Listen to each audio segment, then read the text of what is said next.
your call. John, I think this. Yeah, 5 feet, 5 feet. I give it up. Yeah. You like that? Yeah.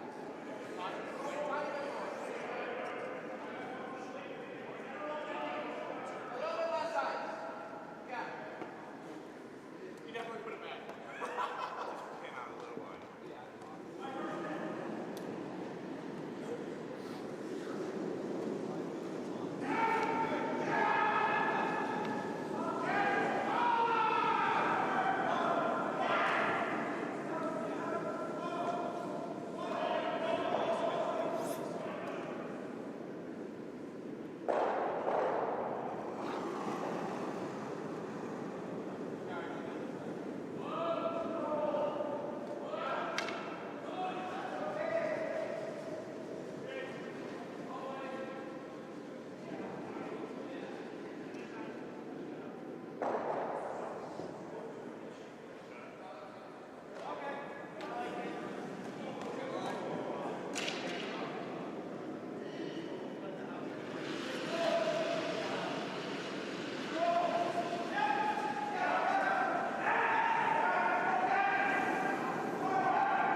Test, test.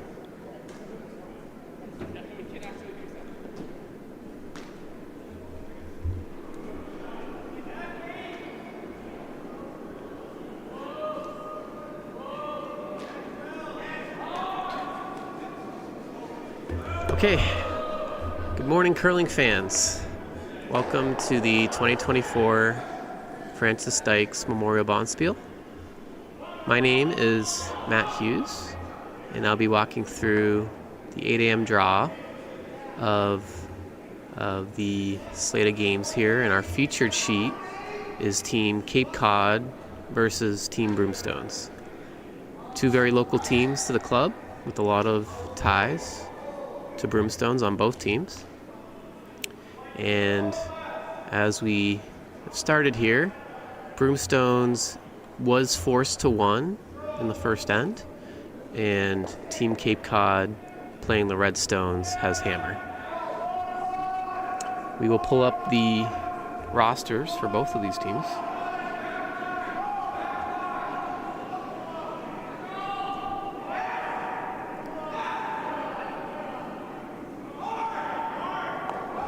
But the house situation right now is 1 yellow.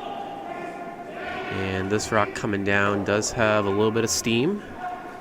And it will go through the rings, unfortunately.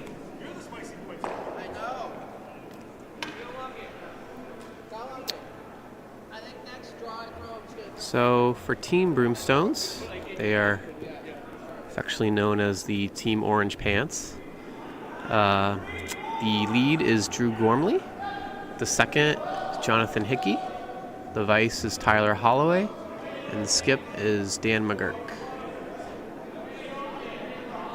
For Team Bashford, Team Cape Cod / Broomstones, the lead is Alex Senatori. The second is Jamie Constantino. The vice is Dan Smith. And the skip is Jonathan Bashford.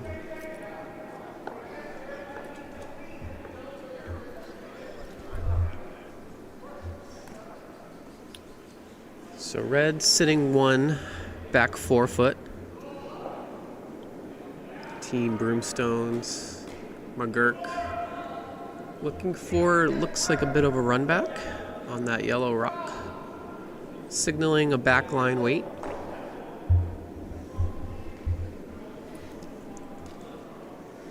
Those rocks are a bit staggered, so it will be pretty difficult to get to the nose, but I believe that is the call.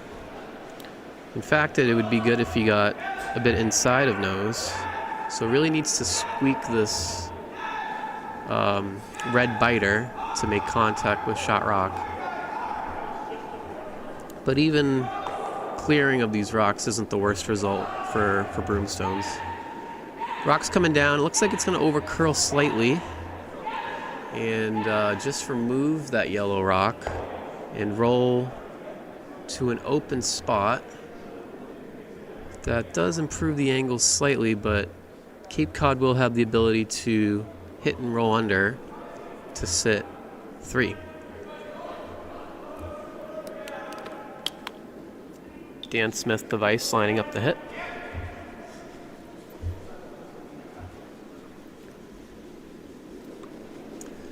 Coming down with what appears to be control up. Wait. About 9.5, 10-second hog to hog. Gonna hit close to nose, right on the nose, and we'll stick there for third count. And Team Cape Cod looking good with counters, and all separated pretty well, so no easy doubles available for Broomstones.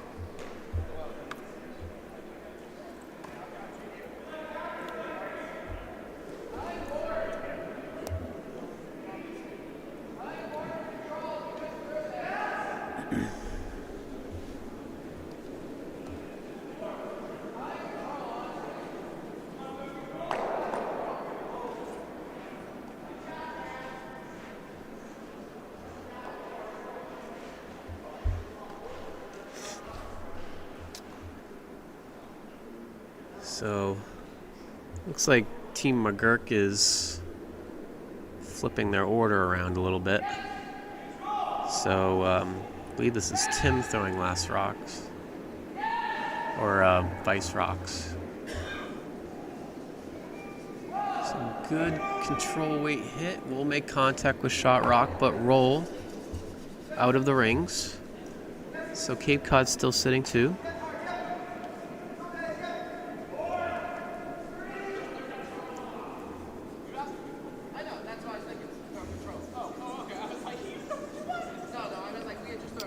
Yes, Jonathan Hickey Pierce is throwing vice rocks for Team Broomstones. And Dan Smith looking to play what appears to be either a tap or some kind of come around. The weight looks good. The line looks pretty good to come around. Really nice weight there from Dan. This will roll completely buried under cover, back 4 foot.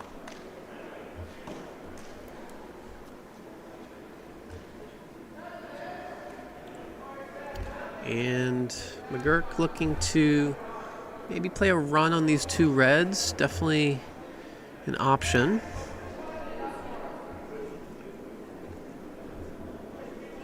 The other option is probably to follow what Dan just threw down, to sit right on the tee line.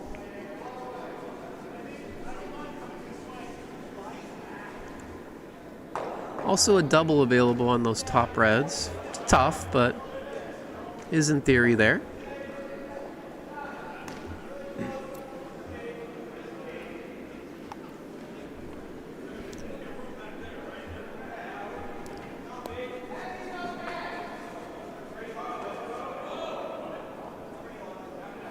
Looks like McGurk's opting for the outturn draw. Probably looking to get in between the yellow and the red at the top of the house. Definitely a path there. Rock is away. The line looks good. The weight is a bit up. Probably going to make contact with that top red. And not sure if it'll have enough to knock it out. It'll knock it back house to about back 12. But red is still sitting 2 with hammer.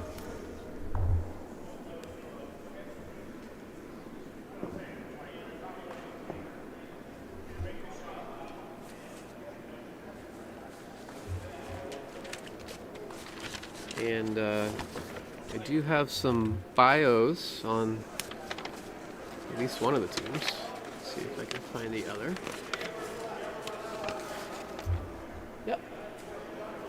Do have both teams here. Some biographical tidbits. So I'll read through some of them here. So Jonathan Bashford from Bellingham, Mass. His 3rd year in curling. And why he started curling? Because of the 2018 Olympics, and thought it was a sport with a little cardio. In quotations put, I was wrong. So Jonathan's obviously mostly a guy that plays in the house, is a skip, does not get much sweeping in. We'll change that around and get him in the front end so he can get some of that cardio. Bashford playing his first, looking for a long come around, taking the wide path. First instinct is it's a bit up for weight. Probably needs to settle a little bit. Still looks like it has plenty of weight. And probably needs a wick to stick around. Not. And glide right through. So an unfortunate miss. The miss was light there, and Jonathan probably knows that. So that's an unfortunate result. So Broomstones McGurk has a chance to either tap that rock they just threw to the 4 foot, or just play the straight come around. either call is probably fine.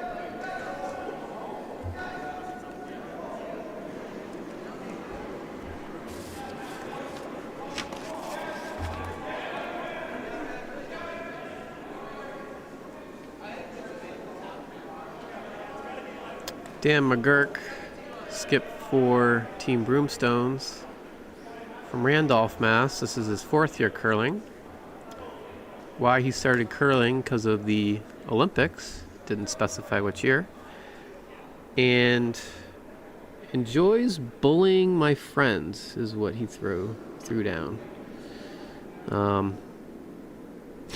Interesting. I'll have to interview him after to see what he's talking about there. And then his fun fact is that he's known as the hot dog sushi guy. So an interesting palette for Dan.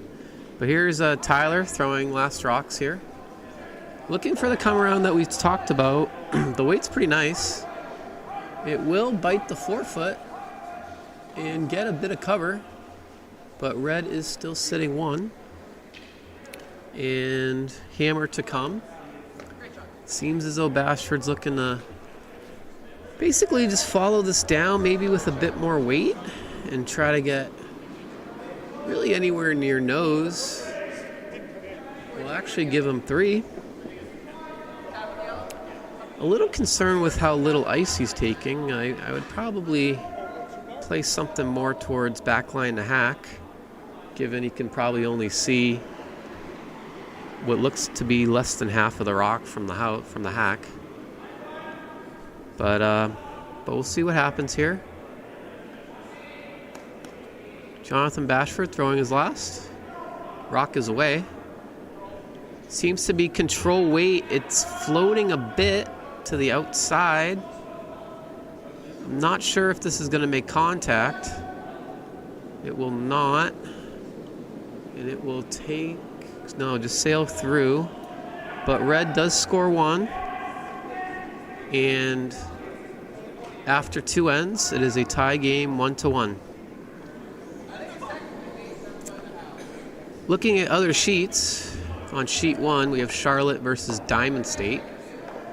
That is a tie game after 2 ends, 2-2. Team Nashville and Team Pittsburgh, that is a event matchup, I believe. Both teams won yesterday. Pittsburgh won on our featured sheet. And Pittsburgh took a 2 spot in the first end. And not sure what happened in the second. Looks like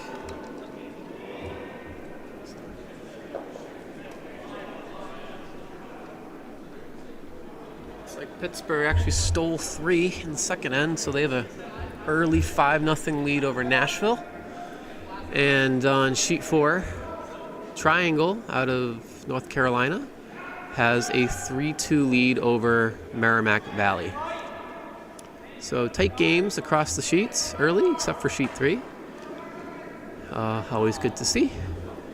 As these 8 a.m. draws they're always interesting.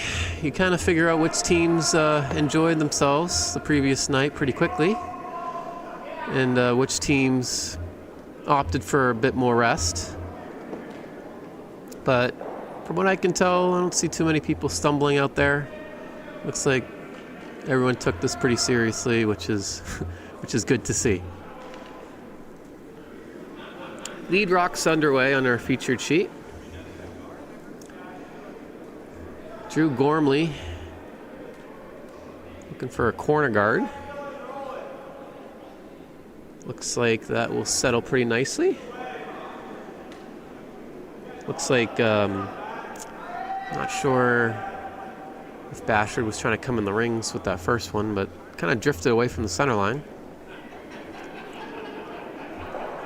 For Team Cape Cod, their lead, Andrew Senatori from Dennis, Mass, is a second-year curler. Decided not to put any fun facts, so we got to give Alex, I'm sure there's some interesting facts about him. Maybe just a little shy to share. Everyone's got some kind of story, right? At least that's what I believe. So, Dan looking to play a little bit of hit, I believe. Maybe just a tap or a freeze. Definitely more of an aggressive call. So asking Drew here, second year curler out of Hopedale, Mass. How he got into curling, his friend Dave got him into it. I believe Dave is also a Broomstones member, if he's talking about the same Dave I know. Fun fact, trying to read his his handwriting. I believe this says, the second word definitely says board games. Not sure what the first word says. And then the last one is long walks on the beach. So, who doesn't love a long walk on the beach? Maybe not this time of year, but I'm all about that in the summer, for sure.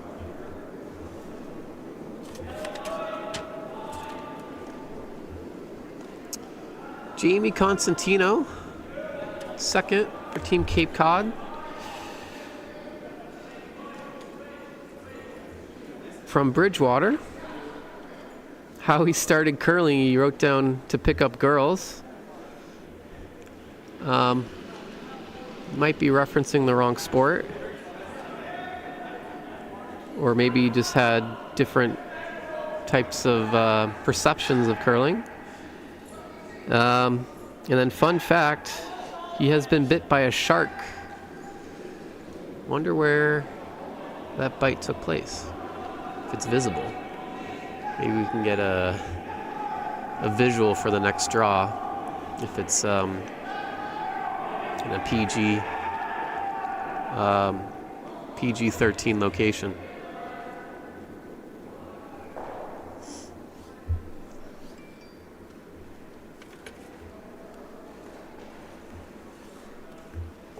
So Dan McGurk here calling the house, but throwing, I believe, second rocks for Team Broomstones. A little uncommon to see a setup like that. Usually the person in the house will throw last rocks, but it is not too uncommon for them to throw third. Throwing second is a bit unique.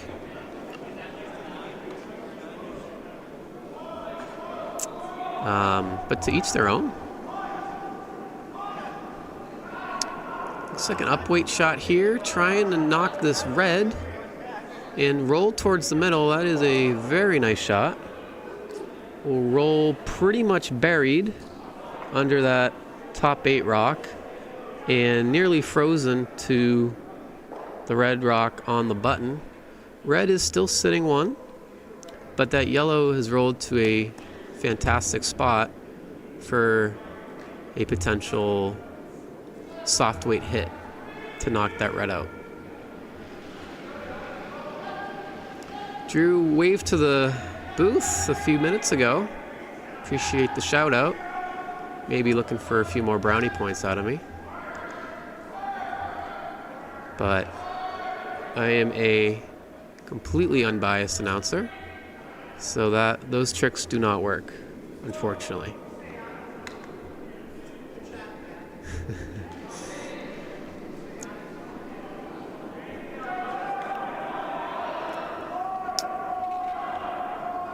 So this is a bit of a concern when you have your skip not throwing last rocks. There is a lot of movement back and forth of where to hold the broom and can slow down the game a bit.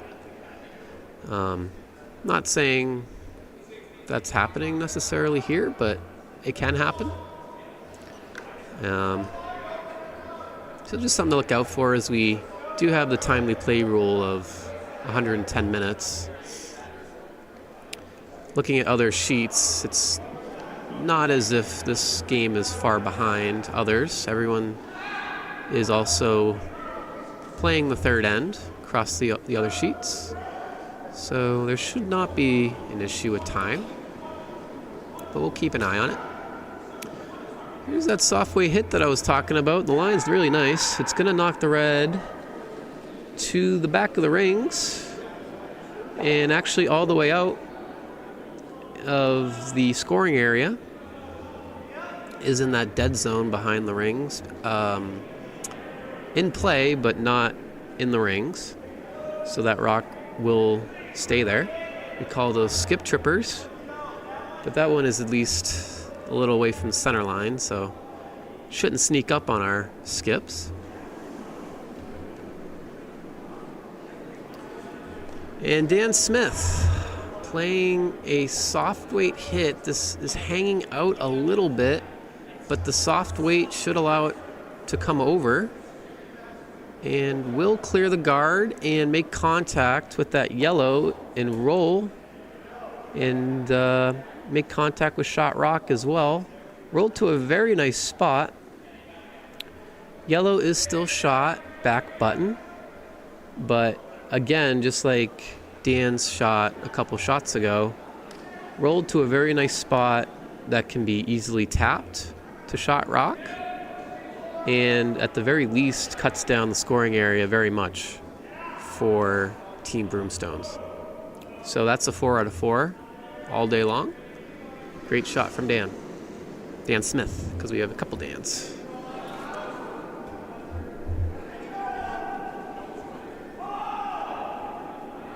As Jonathan Hickey is getting into the hack, have some fun facts about John, fourth-year curler from Quincy, and why he started curling. He was bullied into it by Dan McGurk.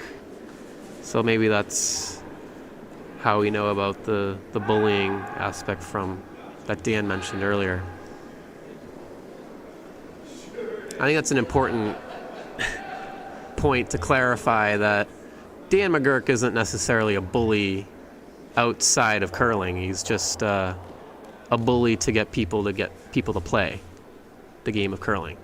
And a very nice shot from Jonathan Hickey. As I read his bio there, he knocked the red rock out and kept his shooter, and gave a little celebration there after the shot, which I like to see. I feel like there's too many people that make shots out there and too stoic.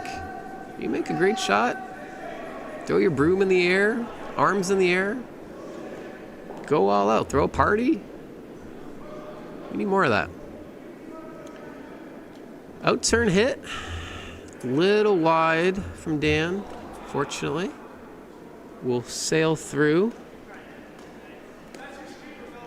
And the house still shows 2 yellow, counting.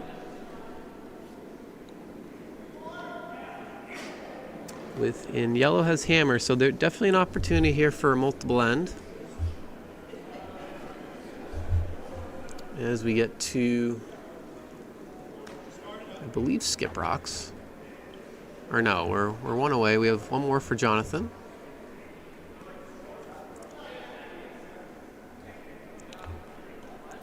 I'm not sure where Dan put his broom down for this one, but I imagine it's another draw in between those reds.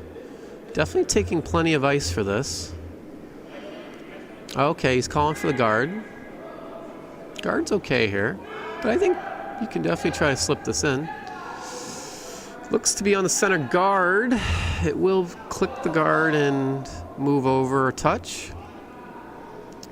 And that's a little unfortunate, because that opens up shot rock and the 4-foot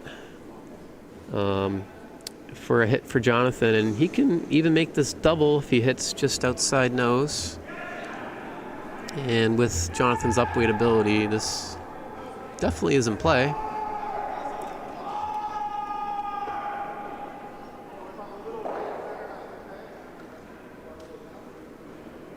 So a big shot here.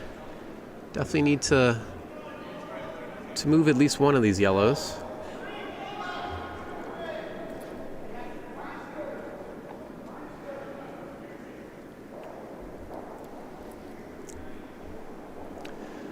Out-turn hit Jonathan Bashford is first. Looking pretty close on line. A little soft, looking like board weight. It's coming over. It will make contact. They could have swept more to maybe get the back rock, but they do hit the nose and do stay right there. Always a good idea to keep your shooter around. And that'll force the same hit from Team McGurk. And they'll try not to jam on that rock that's sitting back 4 that is shot. I think a little roll to the right, or excuse me, to the left of what he's aiming for would be real nice. Could even make that back double. Tyler Holloway with his first. Similar weight to what Jonathan just threw. Very quiet, like boardish weight. Needs to cross center. It is, and it will make contact with the left side. Stick it on the other red, but a very nice shot. And ooh, that is close for second shot. I'm not sure, folks. Even with the overhead, that one's sort of hard to gauge. I'm not sure if anyone's out there, but any predictions on who we think second rock, second shot? I think from here, I might be inclined to say red, but definitely close.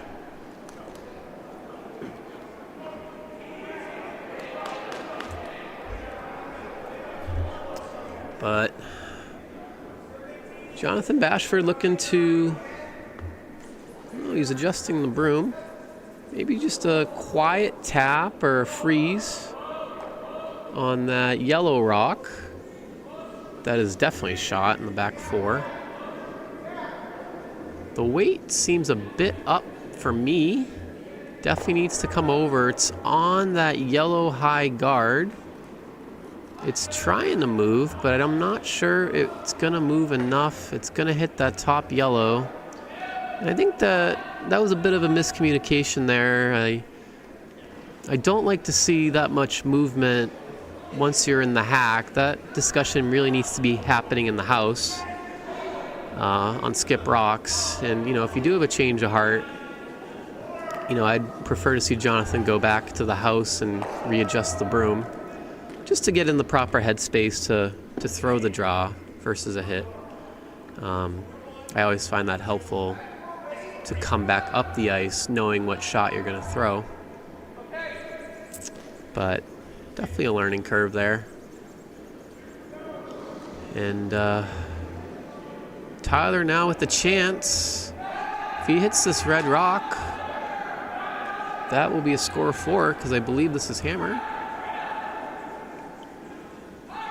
And the line's real nice, and this shot is made, and the shooter's going to stay right there, and that's going to be a score of 4.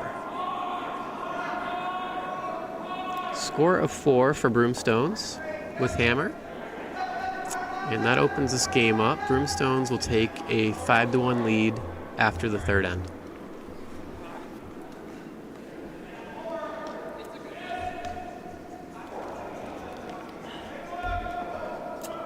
Looking at other sheets, Team Charlotte on sheet A, sheet 1, you're not at TCC, has a 3-2 lead on Diamond State after 3 ends. Sheet 3 is looking like a little bit of a runaway. 6-0 lead for Pittsburgh with 2 straight steals after a deuce in the first end for them.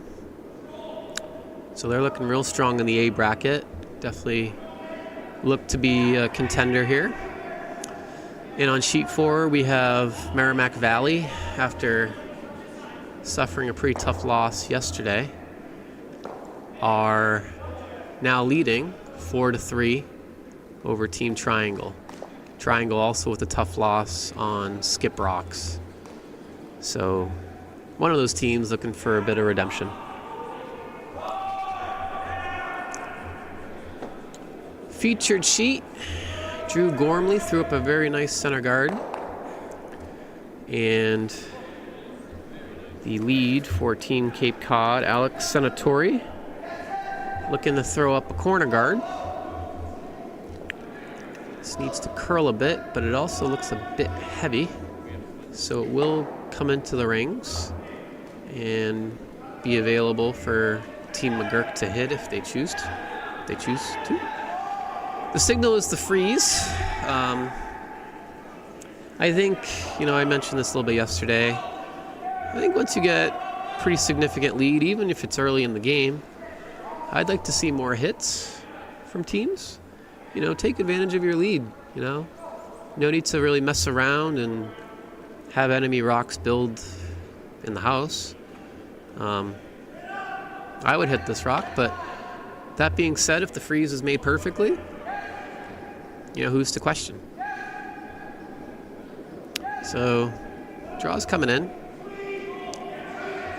The weight looks real nice, but I believe it's over curling for the shot they wanted. But still above T-line, top 8, and a spot that could be used later if Team Cape Cod chooses not to hit, but looks like they will hit it. And probably trying to get a little bit of a flop over to line up those red rocks would be a good play. Alex is a bit wide on this hit attempt. I'm a little concerned this will maybe take their own out here. They are pushing it, and it is coming over, but will not make contact with the yellow. It'll hit their own red and spill. It appears out of the rings. So yellow's now sitting 1.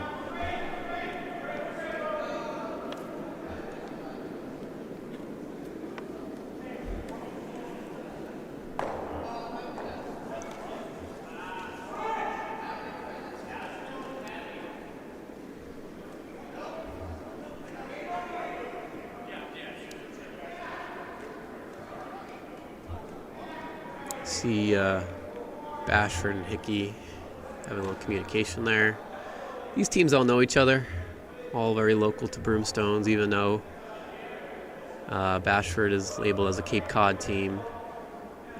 He is very much a Broomstones member, and so is their vice, Dan Smith. Jamie is a frequent Bonspieler, so definitely no stranger to the Broomstones ice and community. And the lead, Alex, I believe is, only in his second year, but if he hangs around these guys enough, he'll get plenty of experience on the Broomstones ice. Freeze attempt there from Team McGurk does bounce, so leaves a double opportunity for Jamie. Jamie throwing normal weight. Looking pretty close to nose. Definitely will get rid of one yellow. It'll stuff the other one, but that's a pretty good result of where that red rolled to, right around that yellow guard. So, good shot from Jamie.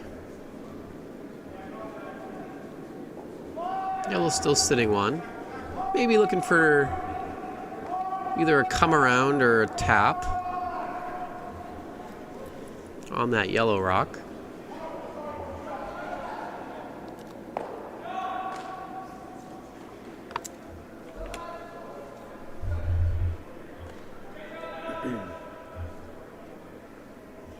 Taking edge 12 for ice, so counting for about 4.5, 5 feet of curl.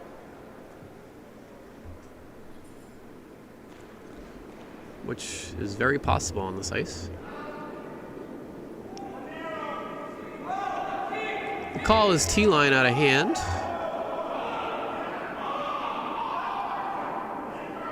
The line looks pretty good though for a tap. I believe this is a plan B. And we'll over curl slightly and stagger the yellows a bit. But does leave a hit and flop opportunity. And Jamie just threw a hit, so should be in the right mind space to make this shot.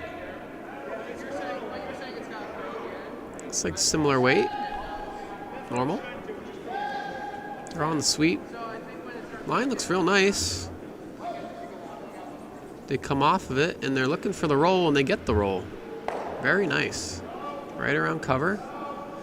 Does leave a yellow-red opportunity with maybe hack weight.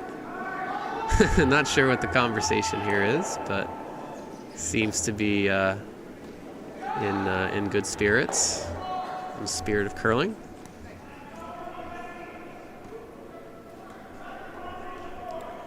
But McGurk opting for, looks like a draw instead. They're probably not too unhappy about if Bashford does get a force of 1, given the scoreboard.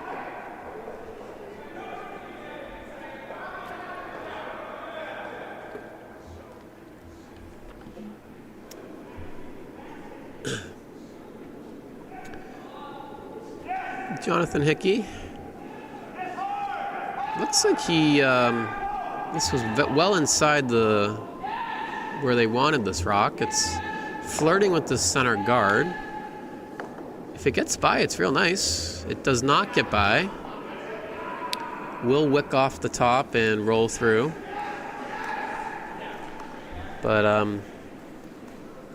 not sure if that was the intention of that shot.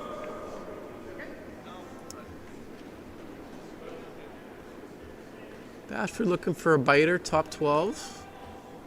Trying to choke off that potential yellow-red shot. I wouldn't mind to see him draw around, try to get a second counter, given the scoreboard. But here's a shot from Dan Smith, his first. Weight looks a little up for what they want. This will come to T-line, I believe. But it will get around. And I'd probably finish this to get around cover. And even though you're sliding back house, they are second rock, second shot. And they're not going to be able to see much of this rock from the hack.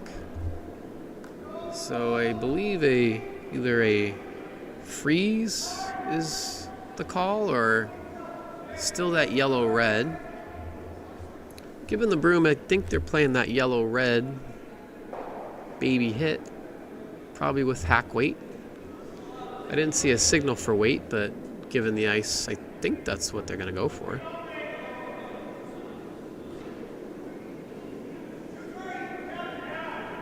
Looks a bit up. Call was control. It will come over at the end, I believe. Surprised Drew's not trying to push this. This is in between both shots, and unfortunately wicks off their yellow.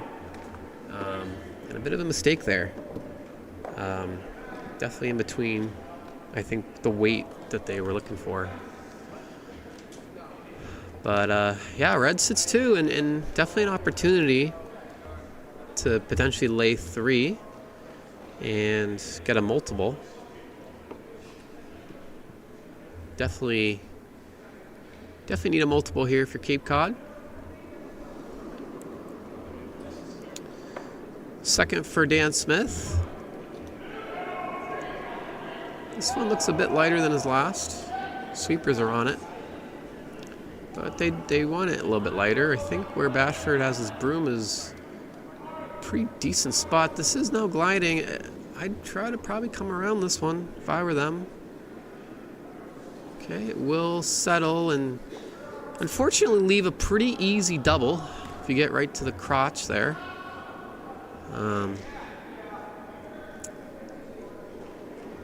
But it does need to be made. They are basically right next to each other, so these aren't the easiest doubles, believe it or not, to make.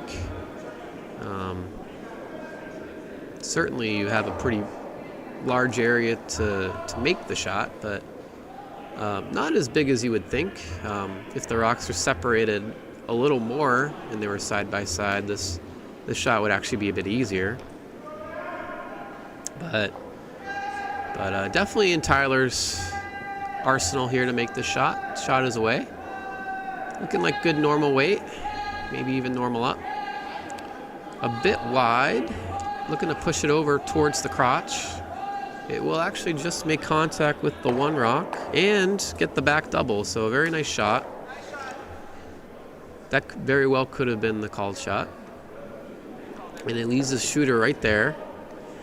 So red is still sitting one, but has a couple yellows he's got to be a bit concerned about.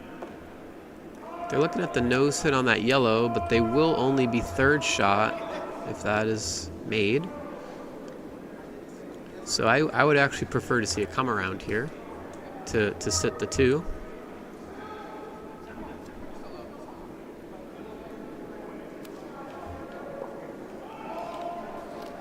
But nose hit appears to be the call.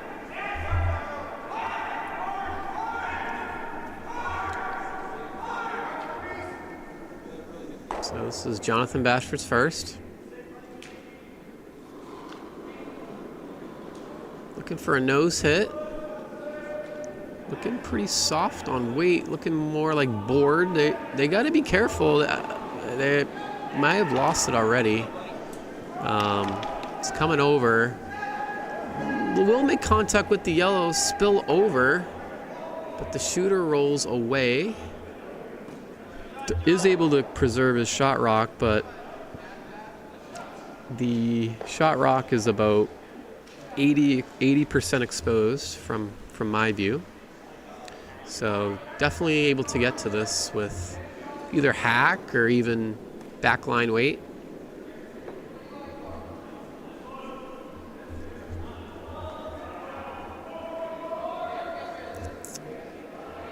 But McGurk seems to be lining up a different type of shot, which I'm a bit perplexed by.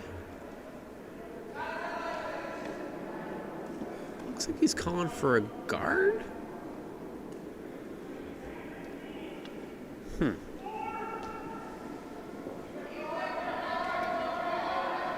Seems to be wanting to guard his rock that's top 8.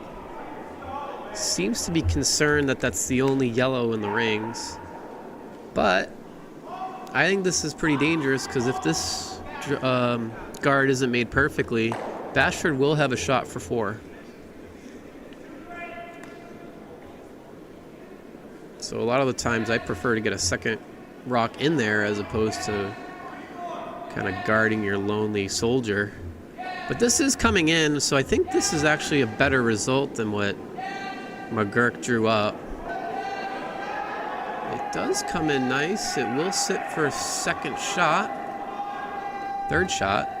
But is there a double on those yellow rocks? It is tough, and Bashford seems to think it's too tough to play, so opting for the draw. You'd love to play a shot for 4 when you're down 4. And from the view I have here, it seems to be pretty close to have almost all of that yellow rock. But if you don't make it perfectly, I mean, you could potentially lose your shot rock, so I understand the call. So the draw for 2 is the call. Jonathan Bashford out of the hack. He's been a bit heavy on his interns, so hopefully he can dial it down a little bit. Sweepers are on it, but it still, for me, looks all here. Will it grind? It needs to be full 4. It's starting to grind. And will it stop in time? I believe it will. I believe that is good enough for 2. They're taking a look at it, and they kicked the rocks away. I think that was 2. So, big score of 2 there for Bashford, and they cut the deficit to 5-3 after 4 ends.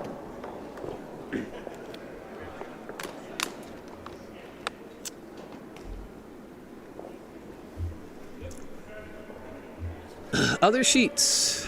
Diamond State has taken a 2 spot in the 4th end to take a 4-3 lead over Team Charlotte. Sheet 3. Nashville is on the board with a single in the 4th. They still trail Pittsburgh 6-1 after 4. And on sheet 4, Team Triangle with a 1-point lead over Merrimack Valley. A number of multiple scores in that game. No singles. So, a lot of action on sheet 4. Meanwhile, on our featured sheet, had a nice center guard thrown up by Alex Senatori. Just right of the center line. If you're following along today for the first time, we are not observing the no-tick rule, so there is no-tick rule. For those of you unaware of the no-tick rule, that means a rock that lands on the center line in the first 5 rocks, or basically the free guard zone rocks, cannot be moved off the center line, or if they are moved, they will be replaced and go back to their original positions. But we are not observing that rule for this event, so no need to be concerned about that one.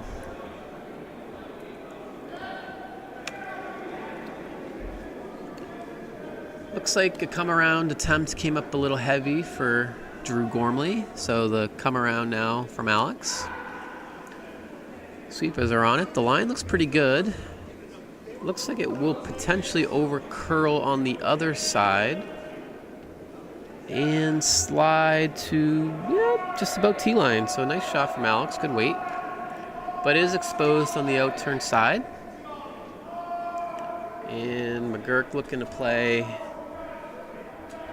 Appears to be an out-turn draw right to it.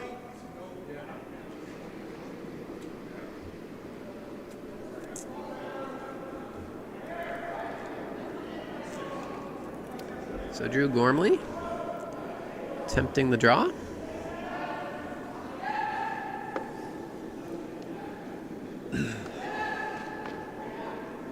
They're going for it for distance, I believe. The line is really nice.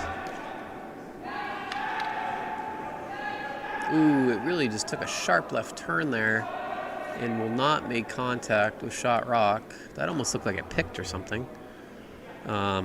But does slide to the button. Very nice weight. And is somewhat hidden by that center guard. But Bashford looking to play, looks like control weight. Get to the nose, maybe a little flop under.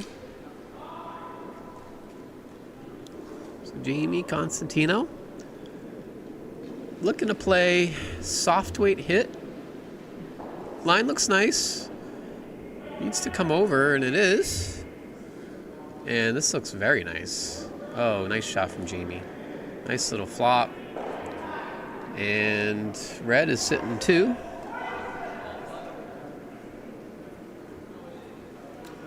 If I'm Dan, I'm probably making a play at these reds. With some kind of weight. Even a clear of the center guard is not the worst thing when you have hammer.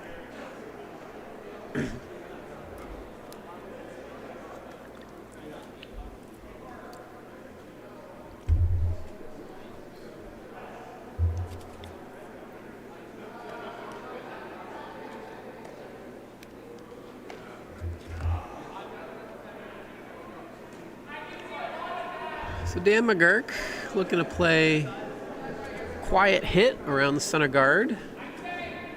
That ice looks to me like board weight, hack to board. So if you have your stopwatches at home, probably 11 or 12, hog to hog. It's a little bit up for what they're looking for.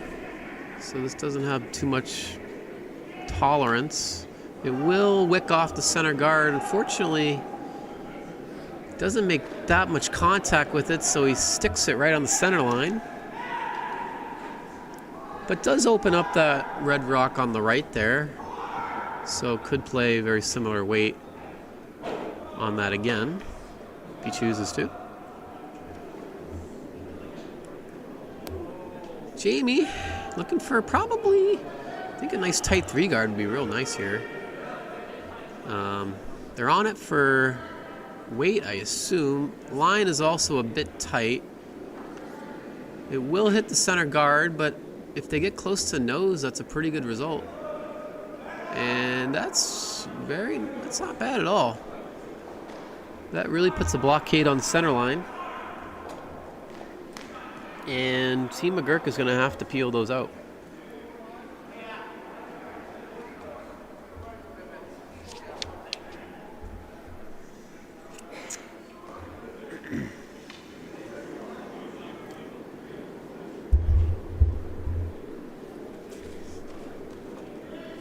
So the peel is upcoming here for Dan McGurk. Out turn. Interesting that he's playing it this way. I'd be more inclined to play the top one and try to play the double peel. This is looking pretty close to nose. And it will remove a red from the rings. A very nice shot, but does leave a shooter. Does leave a shooter, and still one red behind cover, and Bashford's calling for another one. So the shot looks nice, but is a bit ugly where the shooter ended up if you're Team McGurk fan.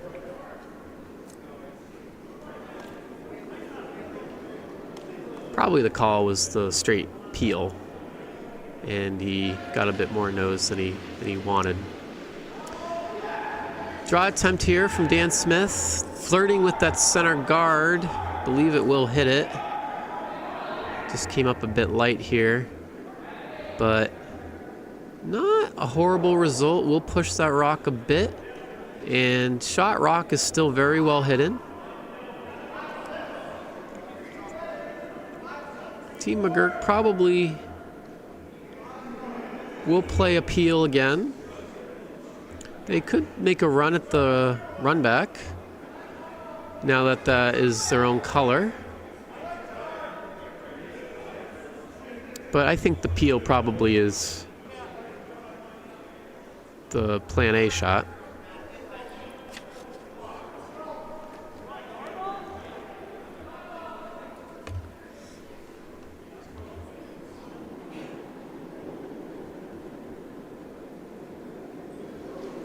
Jonathan Hickey coming out with plenty of speed.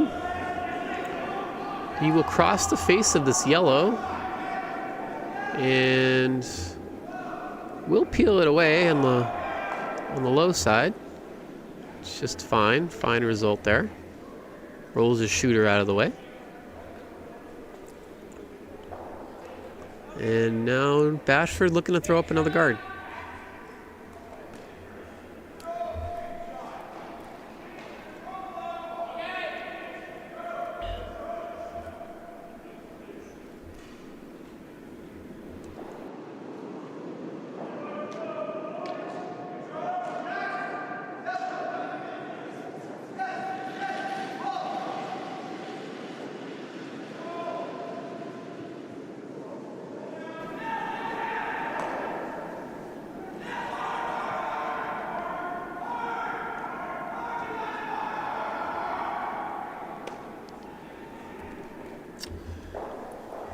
The guard attempt here from Dan Smith, hanging a little wide, and it will actually come into the rings.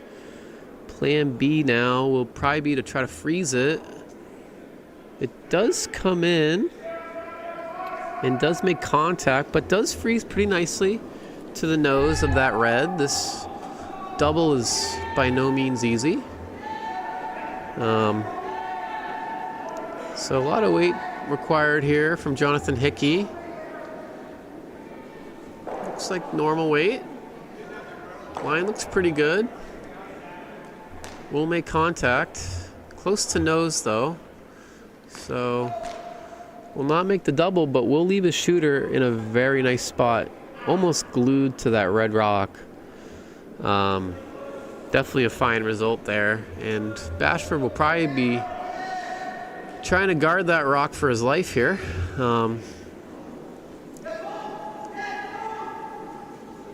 Probably interesting that he decides to come this way. Okay, looks like he's maybe trying to put one in the rings. I don't mind that call. Definitely an aggressive call. But given where that yellow ended up, I mean, unless you guard it perfectly, you could even throw back house weight and knock that red back and be sitting two. So I like the option of putting another one in the rings.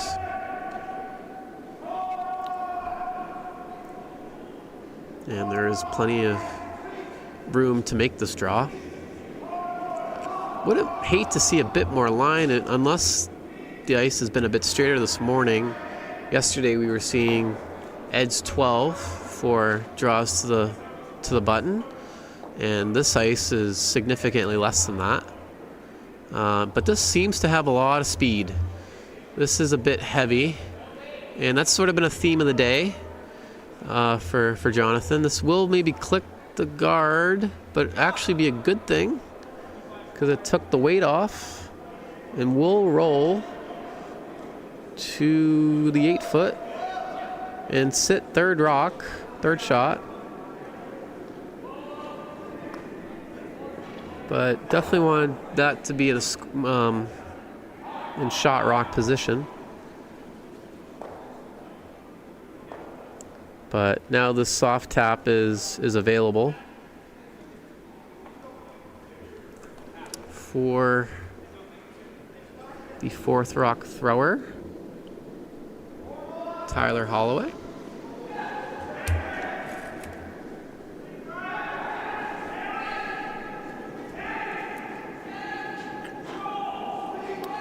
Given the ice, it looks like we'll see something close to hack to board.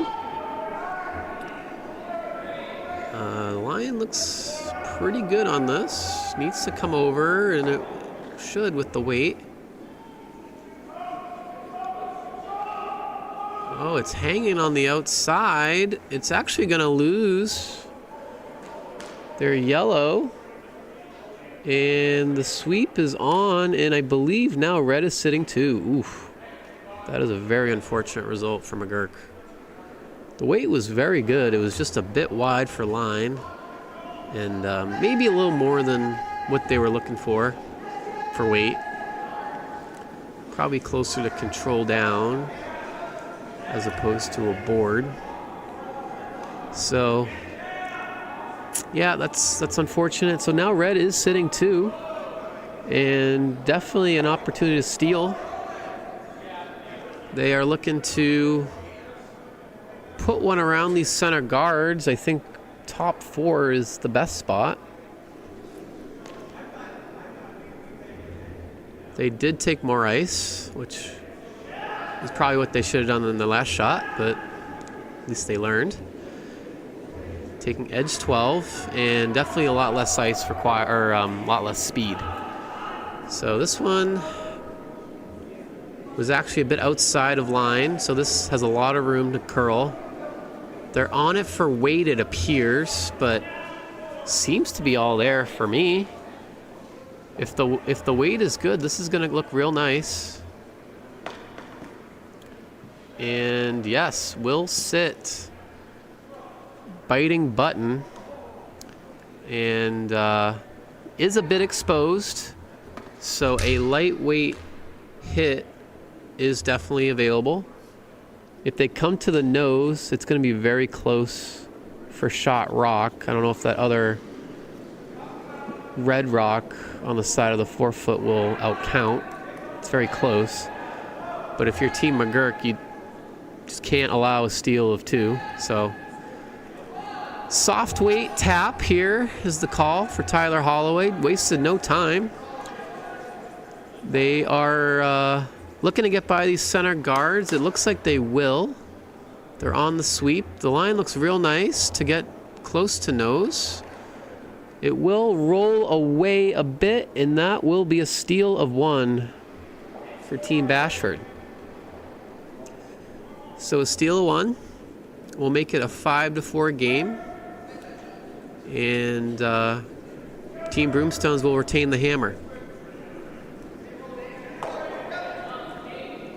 On other sheets, we have Team Charlotte with a 5-4 lead over Team Diamond State. Close battle there. On sheet 3, we have a big update. Team Nashville, out of nowhere, with a steal of 3 in the 5th end. And now Pittsburgh lead has been cut to 6-4. So definitely need to check in with that one. And sheet 4, another close game. They still haven't hung the 5th end, as they just finished the 5th. It is still showing a 5-4 game for Triangle after 4. Featured sheet. We have a center guard thrown up by the lead, Alex Senatori. Very nice. That is touching the center line, in my opinion. And now Team Broomstones will be looking up to throw up a corner guard.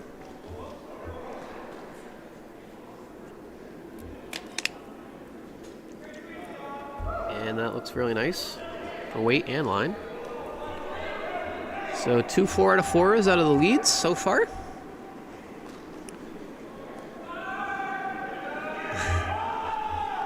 Some more banter between the two skips.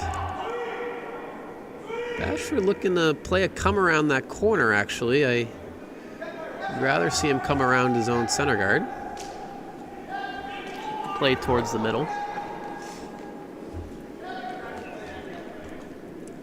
But I believe we're going to see a rock in between these two guards.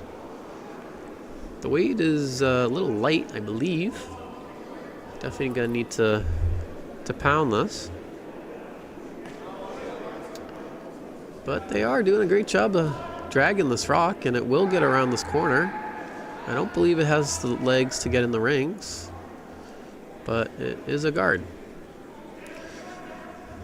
Problem with throwing a rock like that is when you come up light, you're just throwing up another corner guard for your opponent.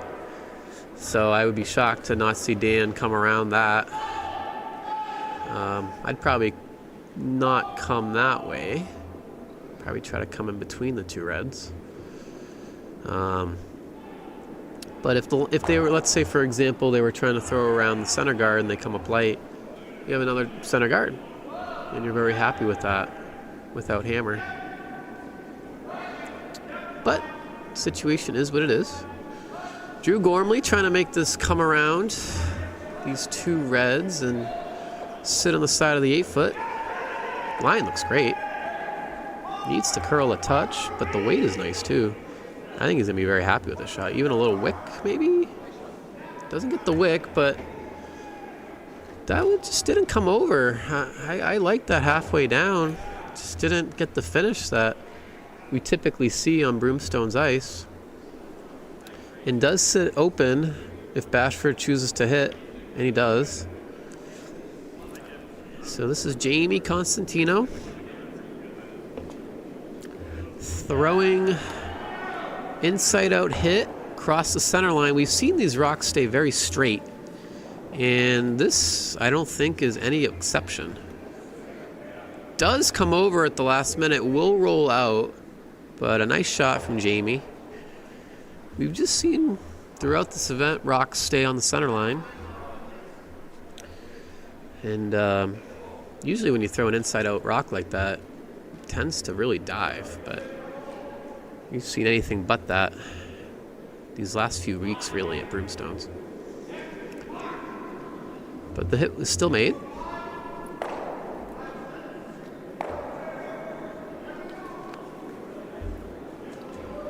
And Pierce are going to try to make Drew's shot a little bit better, try to get around those corner guards, take a little less ice. Dan really, maybe they're trying to hit and flop under.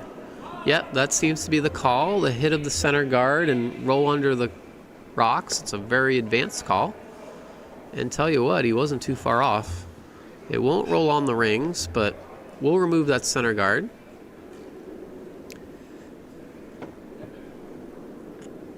That type of shot is probably one of the hardest to make in curling, the hit and roll onto the rings there. But Dan was very close. Jamie attempting, I think, center guard, I think. Seems to be the call. This will come into the rings, I believe, and sit top 12-ish. I think Dan will probably play a similar shot.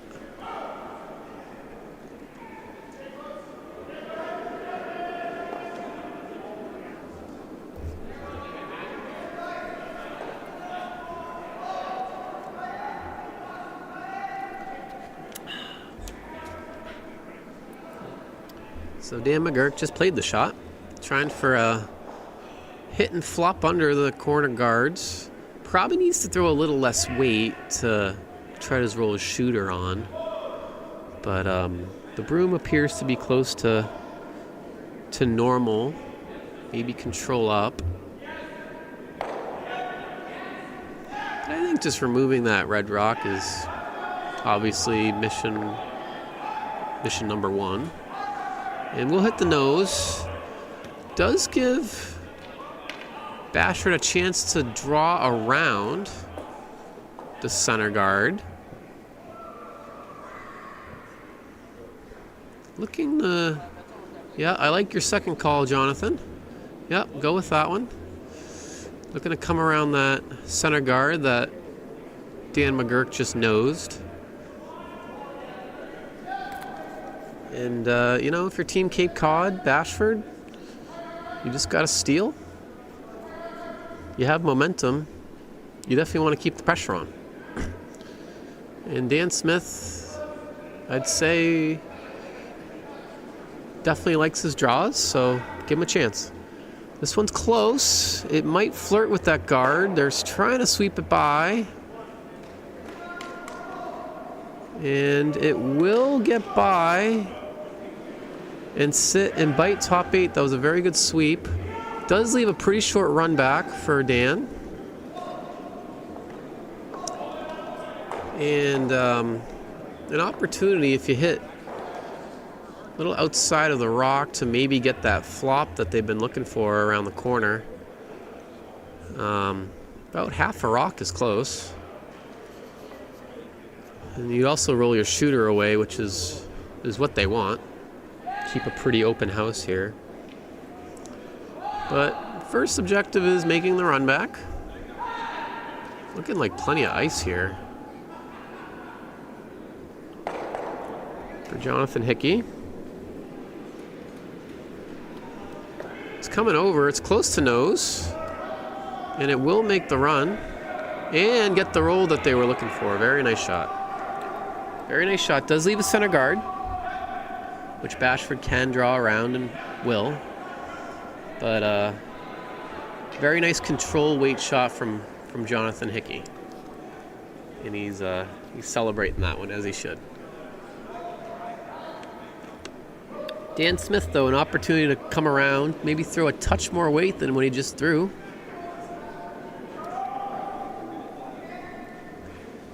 And they're not on it. It appears to be a bit heavy. It's not curling as much. And it does have a little extra sauce. It will drift in the back of the rings, and I believe it is all the way through. Unfortunate miss from Dan.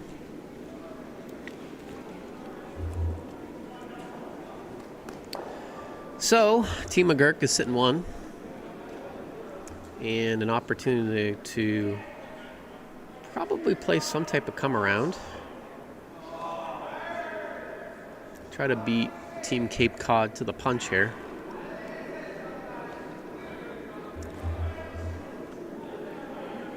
Could also play a split on that top yellow.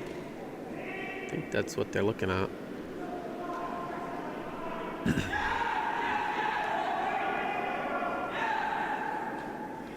Appears to be just a straight draw from this look. But probably wouldn't be upset if he ticked over that center guard.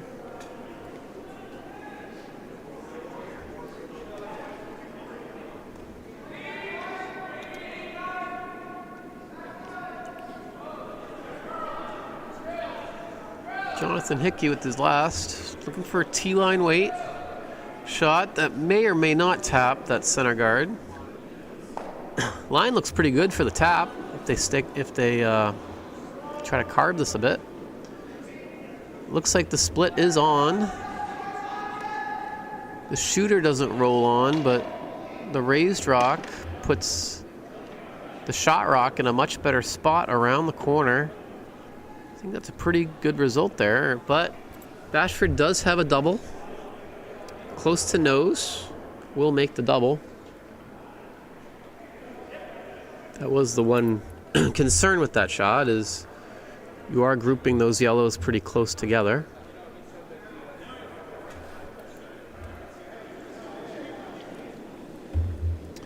So Bashford throwing his in-turn hit. Will be close to normal. Rock is away. Is taken off a bit. Looks like it's going to hit the corner guard.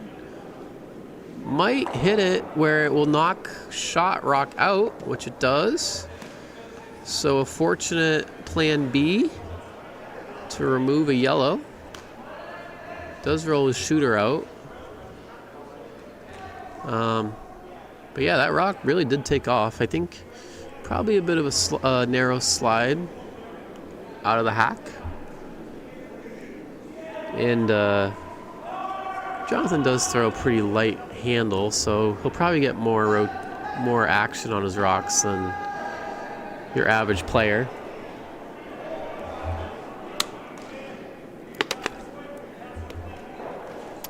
But McGurk line one with hammer. This is Tyler's first. Again, they have that option to play that split. Kind of with that T-line weight, kind of leave yourself with some options. Looks like they're going to come the out-turn side this time, which I like. Because if they were to tap that rock, it will be away from the rock that is currently in the rings. Rock is away. Line looks nice. This should come over. Even if they're playing the straight draw, this rock is staying dead straight once again on that center line. It's just not getting much finish. And it will slide between the yellows, but should check up. And will stick around. It does roll to about back 8, but will sit for second counter. And now Team Bashford looking to come down to that rock that was just thrown, and if they do freeze to it, they will be shot, and it will be behind cover. So if this shot is made, it will put some heat on Team Broomstones.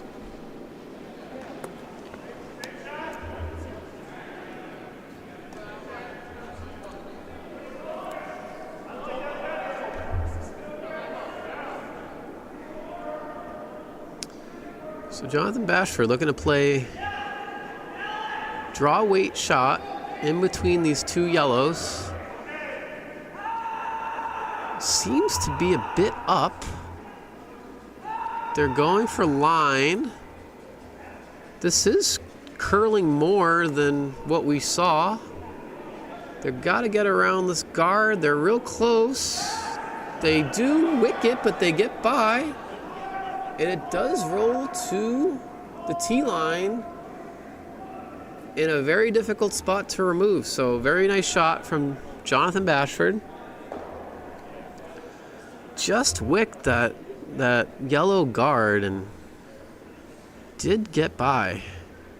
Any more of a wick, that's wide open, and Team Broomstones has a hit for 3.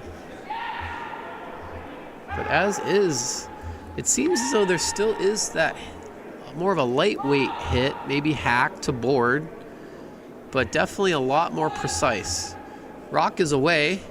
It's on that other side of the center line, and we're just not seeing that finish once again. It is not moving.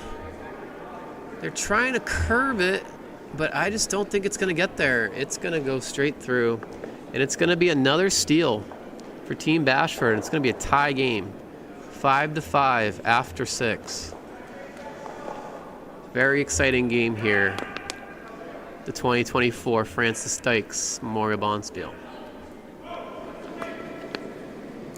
And based on the time, we are going to get the full complement of 8 ends as they finished 6 before the end of the 110-minute timer.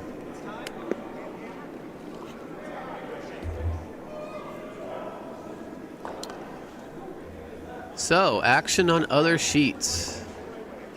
On sheet 1, Charlotte with a 2-ender in 5, and then Diamond State was forced to 1 in 6, so that is a tie game, 5-5 on sheet 1.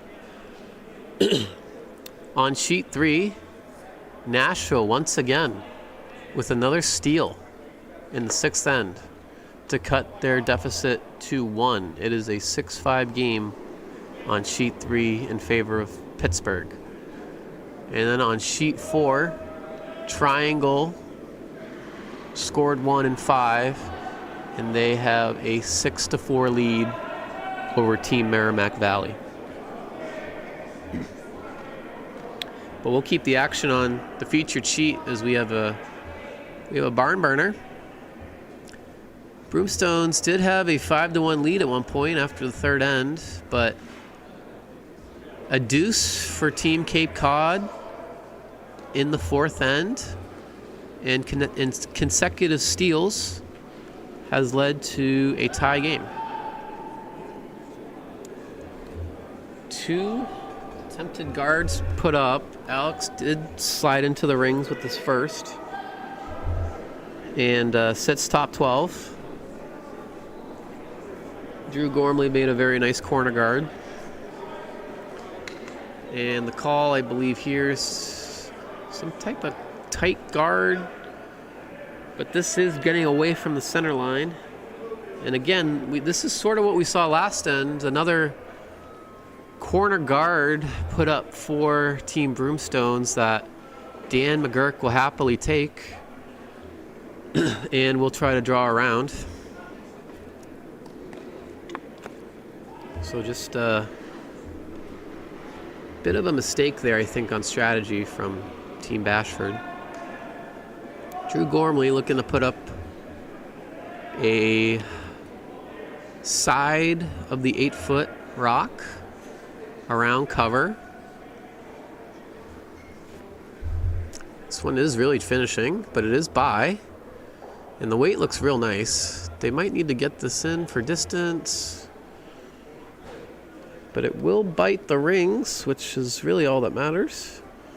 And not sure who's shot right now, but that's pretty inconsequential. We're going to see a lot of movement before the end of this end, surely. But a very nice shot from Drew. Seems as though Bashford's playing some type of come around.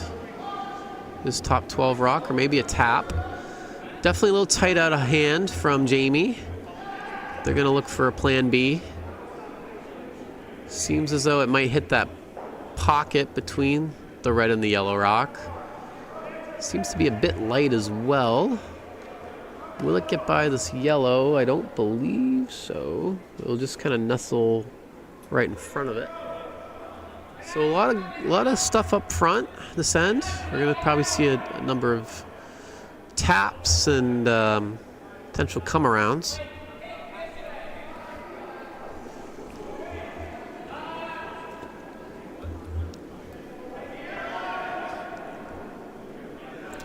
So Dan McGurk here, probably looking for a similar shot that he tried in 5, or in 6, I should say. Kind of that hit and try to flop under the corner guards with control type of weight. He doesn't want the nose, as that would just give a center guard for Bashford to draw around. Rock is away. And this rock is tracking. It should get across the nose with this weight. It will. And the roll will spill onto the rings. A very nice shot. They are grouped pretty much next to each other. So it does leave a pretty short run if Bashford chooses to play that, but we'll opt for the come around.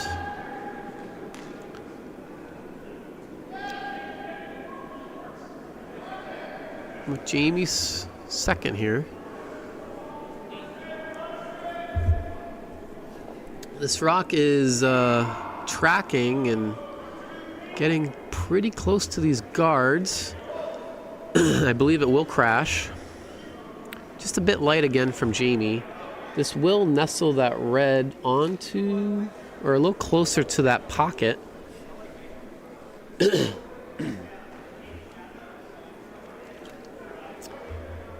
But it does make that run a little trickier as it hit it more behind that high corner guard. But did spill a shooter for a center guard.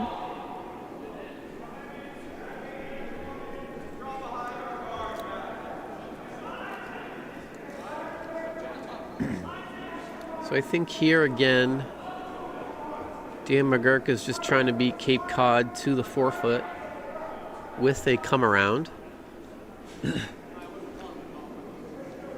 Sometimes that's the best strategy, even if you have junk up front with hammer. A lot of times if you just beat the other team to the 4-foot, that's plenty good enough.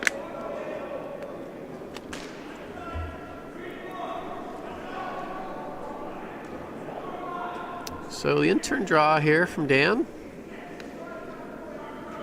Rock is away.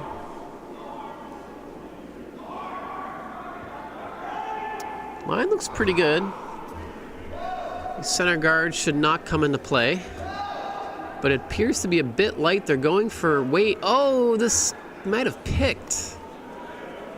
This just took a right turn, and I think that definitely caught something, unfortunately. And because halfway down the sheet, that rock was nowhere near those center guards. So an unfortunate pick. So Team Bashford is going to try to win the race to the 4-foot. Try that same line from Dan. Try to avoid the debris. This is a bit heavy. I don't think they need to be on this for weight. I think this is going to be a touch heavy. It needs to grind. Let's see if it stops in the back.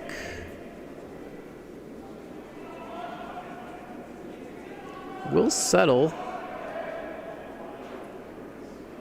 Back 12.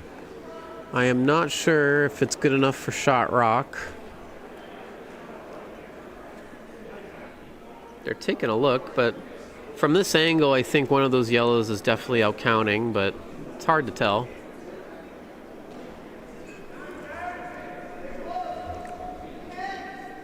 Definitely a missed opportunity there for Team Cape Cod.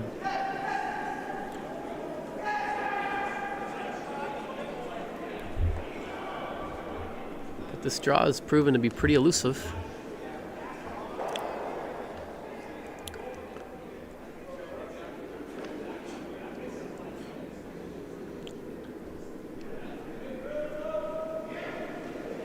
So Jonathan Hickey with his first.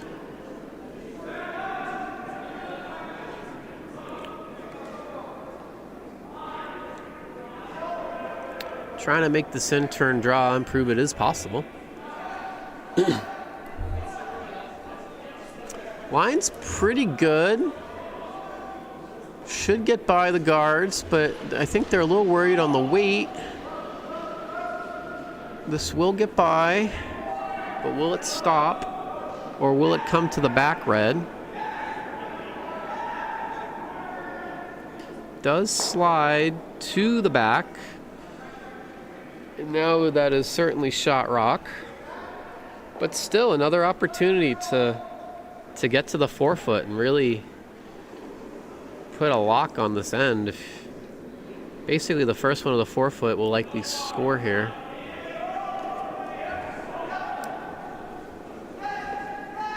So Dan Smith looking for a little less weight than what he just threw. Line looks fine. The indication is it might be a bit up again. But I think he's a lot closer. It's coming over. Trying to carve this over now. The line looks pretty close. And the weight's pretty good. They're just carving this for over, and it will get to the button. It's a very nice shot from Dan, but is exposed from the hack. You can see about half the rock. So we'll leave about a hack weight hit for Jonathan Hickey. And this is a big shot. If he gets a little flop under cover, yellow will be in business. This is tight. They really need to be on this, and I think it's lost already. And unfortunately, it might even yellow-red. It's gonna... Okay, this is gonna hit a yellow up. And it won't be shot, but definitely a good plan B there, Team Broomstones. Because there was a chance there they could have done the same with that red rock. But now, probably a guard is in offer here for Team Cape Cod. You are sitting shot. And a guard here will really make it tough for Team McGurk to get access to shot rock. Probably something like a tight 3 guard just left to the center line is what I'd be looking for. Could draw to it, but you just don't want to leave a double. Anything near the rock always has the danger of leaving a double takeout. And then Team McGurk would be sitting 4 if that's the case. So I believe the guard is the play. Definitely taking plenty of ice here. Sweepers are on it for weight, but this looks pretty close. If anything, it needs to stop. I'd be off the sweep here. I would be off the sweep. Unless they're trying to come in, which looks like at this point it is. It's not a bad shot. It will sit top 12. And does definitely block a good amount of that shot rock. But almost overswept to a point where the red shot rock would be exposed. But not a bad outcome at all. If I'm Team McGurk, I'm probably hitting what Bashford just threw to open up shot rock. Jonathan seems to be pointing that out, that maybe you can make that red, yellow, red. That'd be very tough, obviously, but is there. The one danger is you lose your yellow if you play any type of hit on this top red. But you force Bashford to make the guard again and still have an opportunity for 2, even if you do knock out that yellow that's top 4 right now, because you do have third counter in the back 12 there.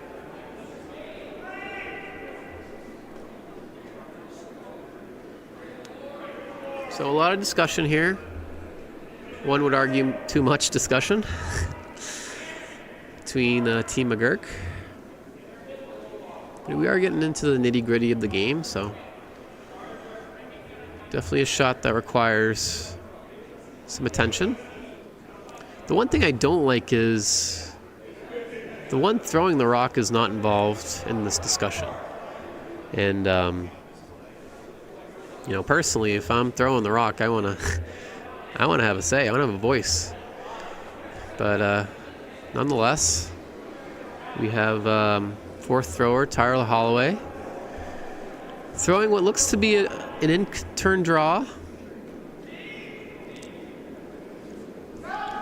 Taking plenty of ice on this. Outside edge 12.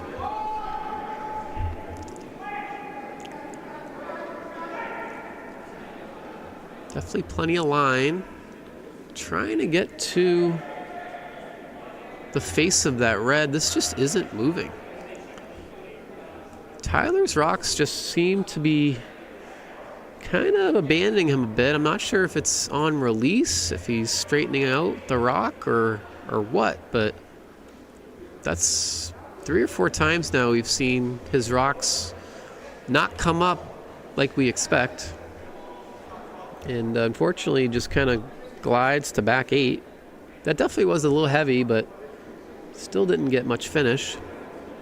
They did, to be fair, take a lot of ice, so that also probably contributed. So Bashford now, probably another opportunity to potentially come in with the guard already in place. The one thing you don't want to do is knock the guard you just put up. So they are taking plenty of ice. And this is sort of a free shot to sit 2, in my opinion. If you make it, great. If not, you can't really do too much harm by trying to draw one in. As long as you don't move your rock, like I mentioned. And this is sort of getting close to that rock. They are trying to drag it by. It will make contact, so it doesn't move it very far and doesn't line up the reds. So they are staggered now. But I believe the only shot really for Team McGurk is that same in-turn draw. Don't believe there's a hit that'll do them any good.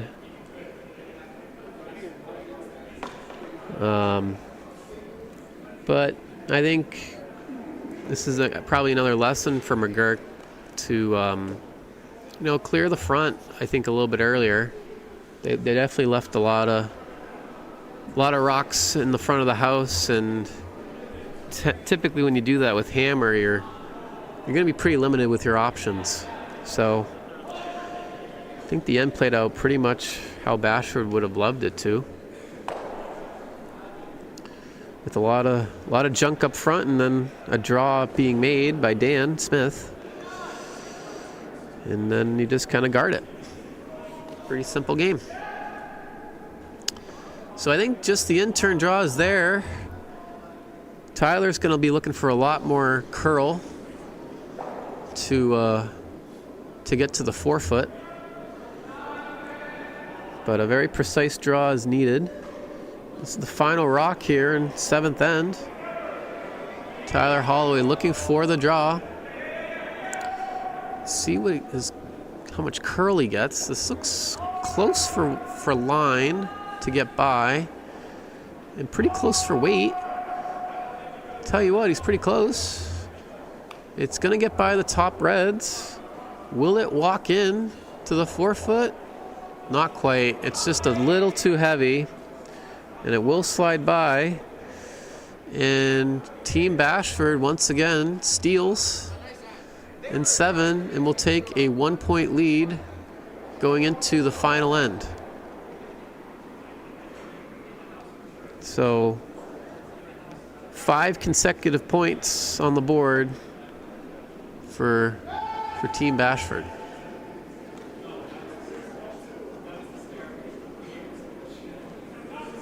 Other sheets. we have Diamond State playing the 8th end, up 1. And we actually have Skip Rocks coming through. So we are going to pan to sheet 1 as we have Skip Rocks coming down. And Charlotte does have hammer. And yellow, ooh, my goodness. We have a bunch of rocks settled around the 1 foot, but I believe red is shot. But yellow has 2 rocks top button that are going to be impossible to remove, and I think there's no shot here for Charlotte to get their second.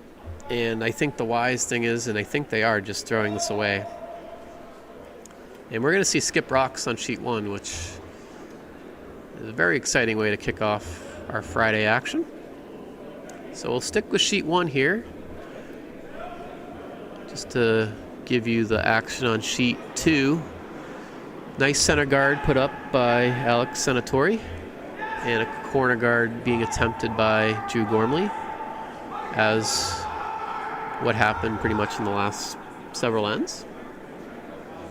But let's stick with sheet 1. I think there's really no doubt that red has 1 here. Yep, and they're kicking the rocks away. So Skip Rocks on the way between Charlotte and Diamond State. I'm not sure if this is an A event game or not. I believe it's B. But nonetheless, still very exciting.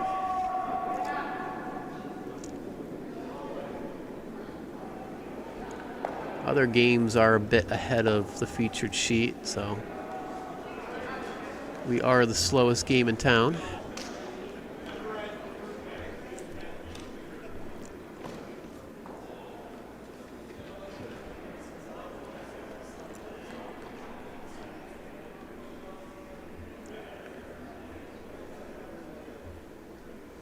So here we go with Skip Rocks. Appears that Charlotte will go first. Charlotte could have, if they wanted to, try to practice draw to the side of the button, or the side of the 4, but opted to just throw a heavyweight shot through. Probably something in hindsight they could learn for next time, is to try a practice draw with that rock. But nonetheless, rock is away, attempting an in-turn. Sweepers are on it. And, yep, I think they really need to pound this to get this in the rings. But it's looking close. It actually looks pretty good for weight. And it will get very close to the button. And it will slide just back 4, but a very good shot from Team Charlotte. And that will be a very formidable rock to try to beat.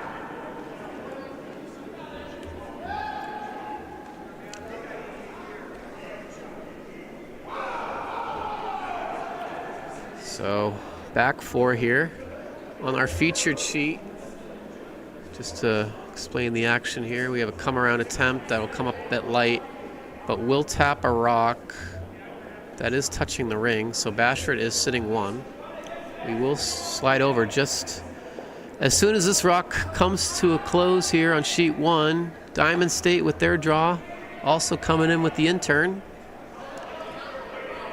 Sweepers are a bit concerned. They're not laying a broom to this one. This seems to be drifting, and it will be a little heavy and slide too far. And Team Charlotte with the comeback win. And they will advance in the bracket. So congrats to Team Charlotte. A very good game to open our action on sheet 1. Back to the featured sheet. Team Bashford has a 1-point lead going into the last end, with a biter sitting top 12 that Dan McGurk is attempting to remove. To be honest, but nonetheless, a good result for Team Broomstones. And Team Bashford looking to remove this yellow rock with Jamie Constantino. Outturn hit.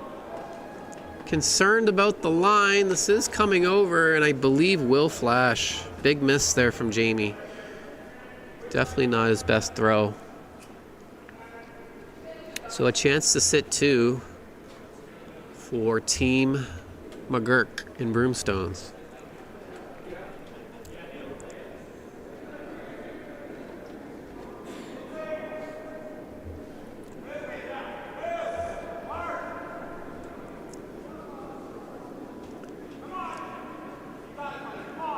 Looking at other action on sheet 3, Pittsburgh is up 7-5 in the last end. Looking to remove some red rocks, which they will with the shot, it looks like. Yeah. Oh, it does jam. We may need to pan to sheet 3 in a moment here.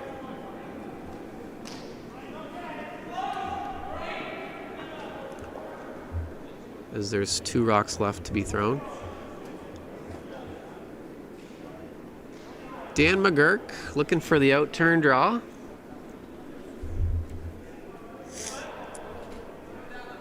Looking to come around these corner guards. They're worried about the weight. Seems to be a bit heavy. Coming down a bit, but just not getting that finish again. And will be exposed. And does leave a hit and a potential double if you hit just right on the rock. Definitely a flop over to the other yellow is available. But see what happens here.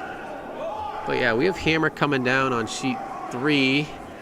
And Nashville actually with a chance to draw for 3.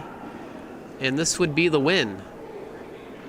So definitely need to look at this one. Coming in nicely and looks good. And that is a 3 spot for Team Nashville. They win that A game and they advance.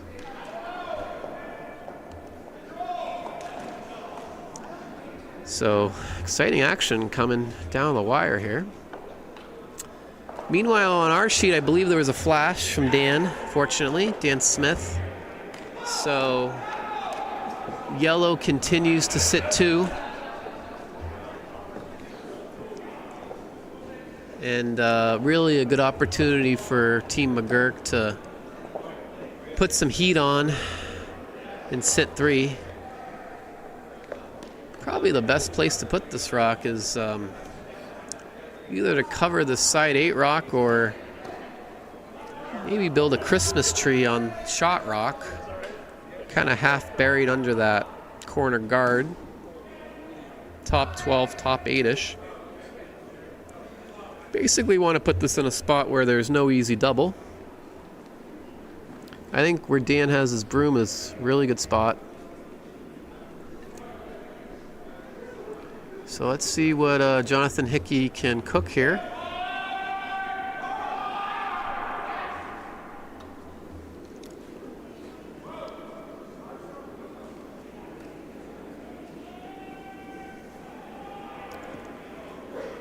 Trying the outturn draw.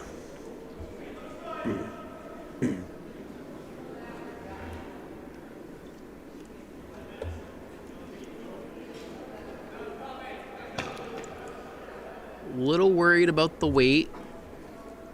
This is staying on the center line. This won't curl as much as they wanted, I believe. It will be relatively open, and it will leave a double.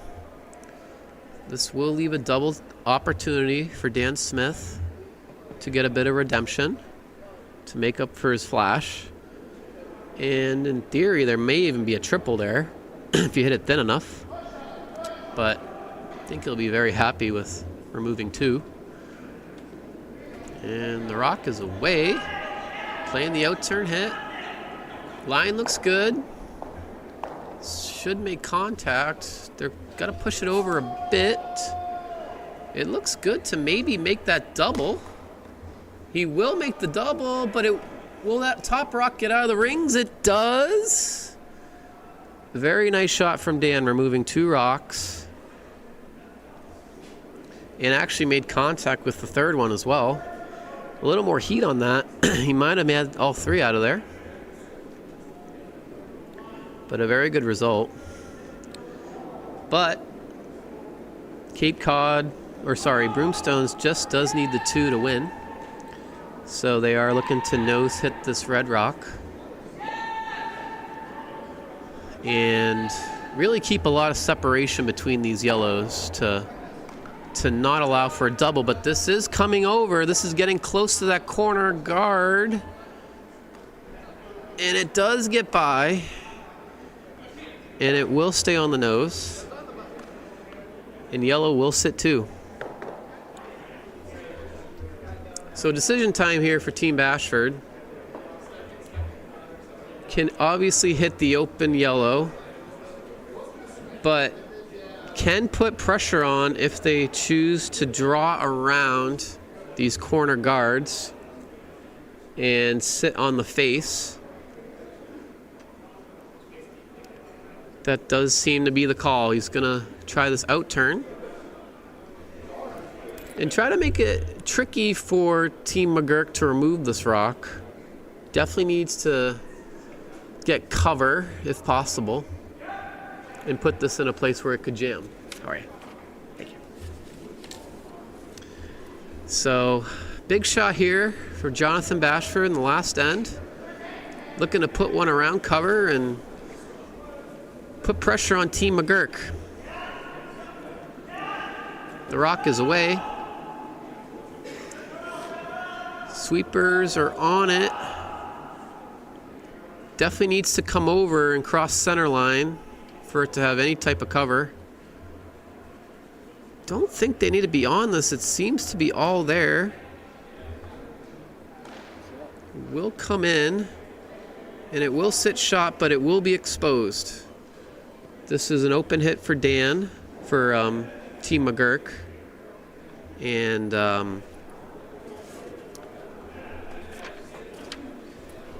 for Tyler Holloway, just probably wants a bit of a roll to the outside to allow for no backing for Bashford's last rock, but would like to stick around for sure.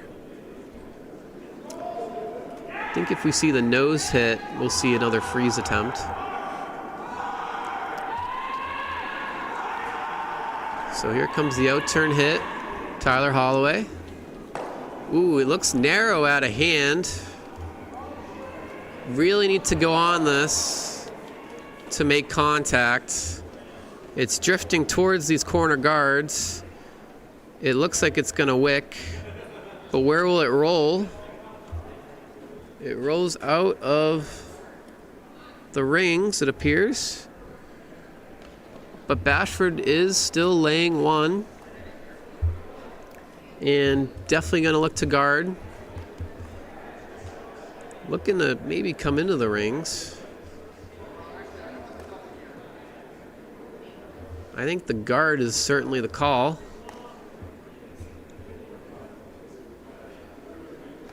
But he's looking to maybe come in, which I think would be questionable.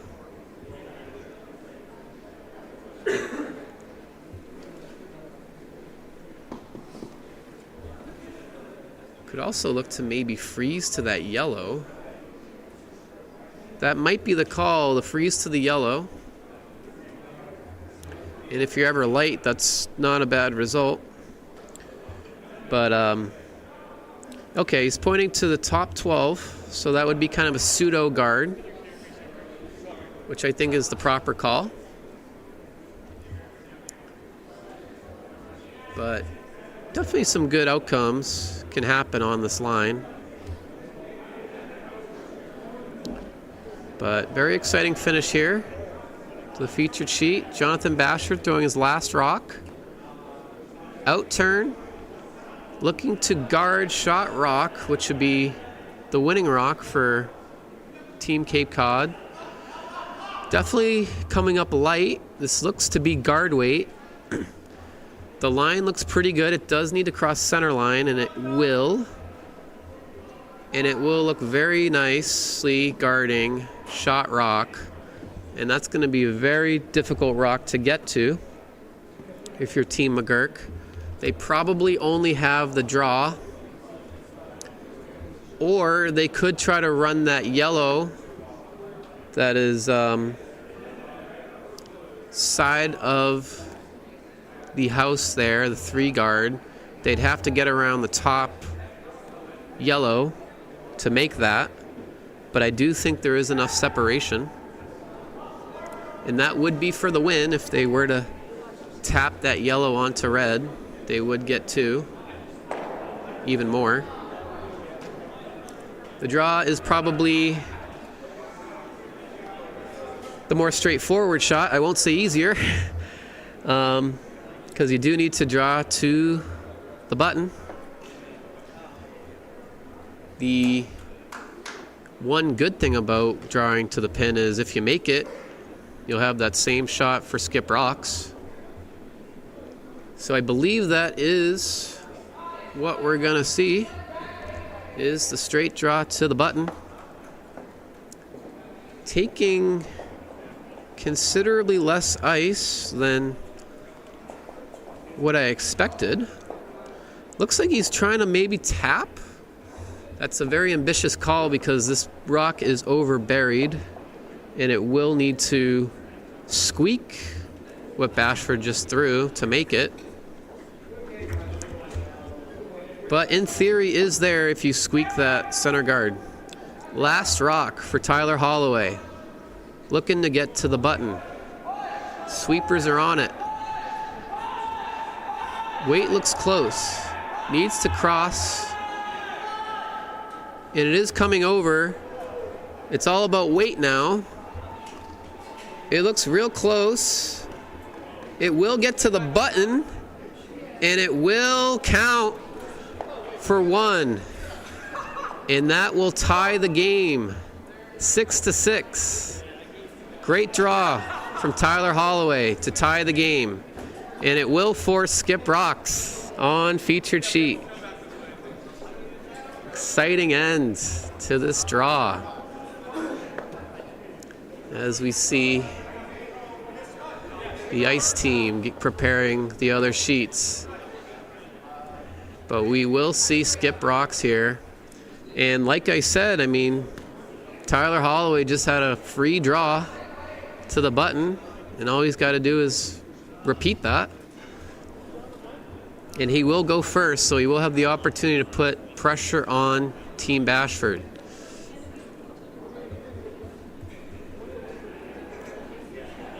Great way to start our day at the Dykes here at Broomstones.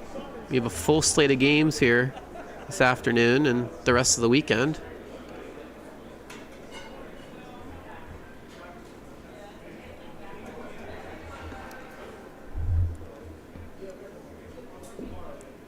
So you won't see, I think, any change from where Dan McGurk held the broom for Tyler. It should be in the same exact spot. And definitely takes a lot of guts to make that draw. So good on Tyler Holloway for making that one. With the whole club watching you behind the glass. Slides out for skip rocks. Tyler Holloway looking to repeat what he just threw. Looks like a very similar line. Sweepers don't seem to be too worried about the speed. This will come in. Looks to be maybe a bit heavier than his last. Looking to finish it. Oh, they kind of lost it a little bit there, as it did kind of come to a grind of a halt. But we'll stay top 8. And definitely not the worst shot you'll see in skip rocks. Putting pressure on Bashford to get full 8 foot for the win. Bashford will take the same outturn path.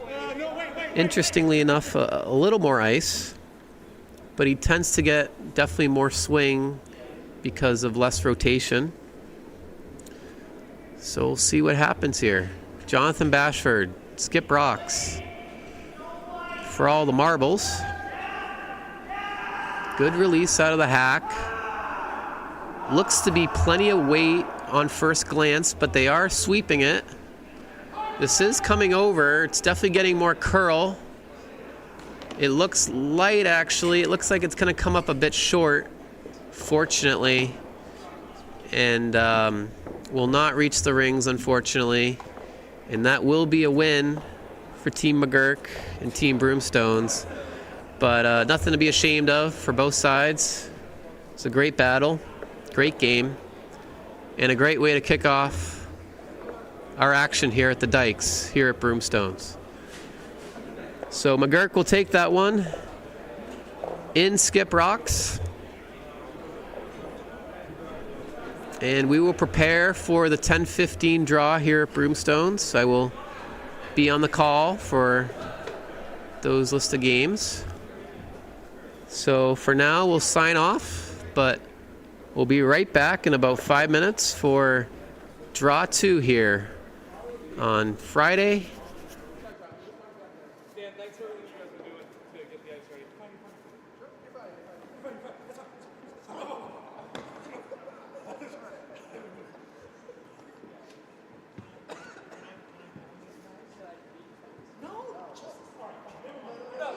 I'm sorry, go ahead.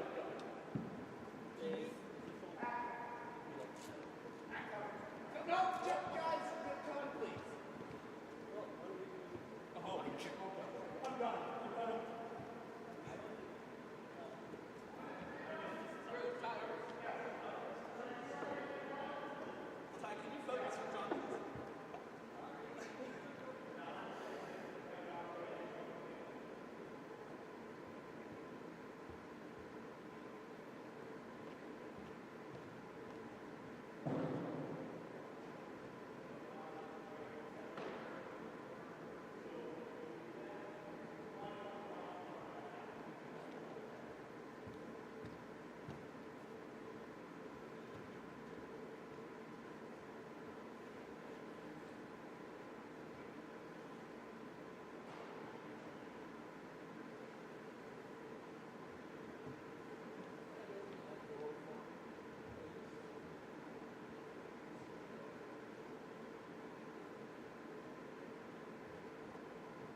drop down the chute. Oh, okay.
Not someone's paying attention to it.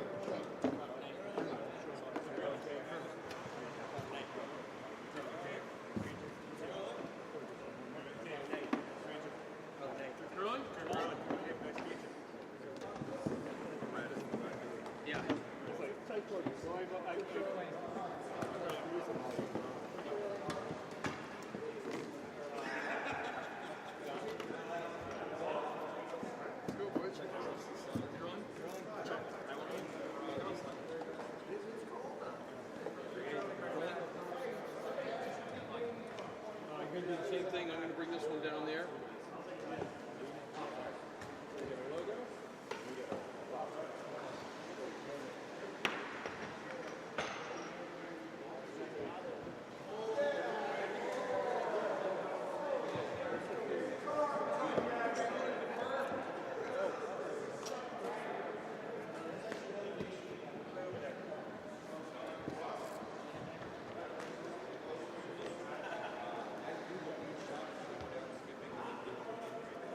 Thanks, Matt. Appreciate it. Actually, I went back and watched the game last night, partially because I wanted to hear your commentary. Ah, thanks, man. You did a great job. Ah, I appreciate it. Yeah, it was I actually, I agreed with a lot of what you said. okay. We talked about it as a team today. Okay. Yeah, I mean, it's hard to be critical when you're up to nothing. Yeah, but no, but like, you guys there's played too many. Slash the knockouts from Southern Mass, and we should have a very good matchup here, very evenly matched. My name is Matt Hughes, and I will be doing commentary on this game, and also we'll keep an eye on other sheets as we have 3 other games going on at the same time. We do have the ability to pan to other sheets as we see some exciting shots come through.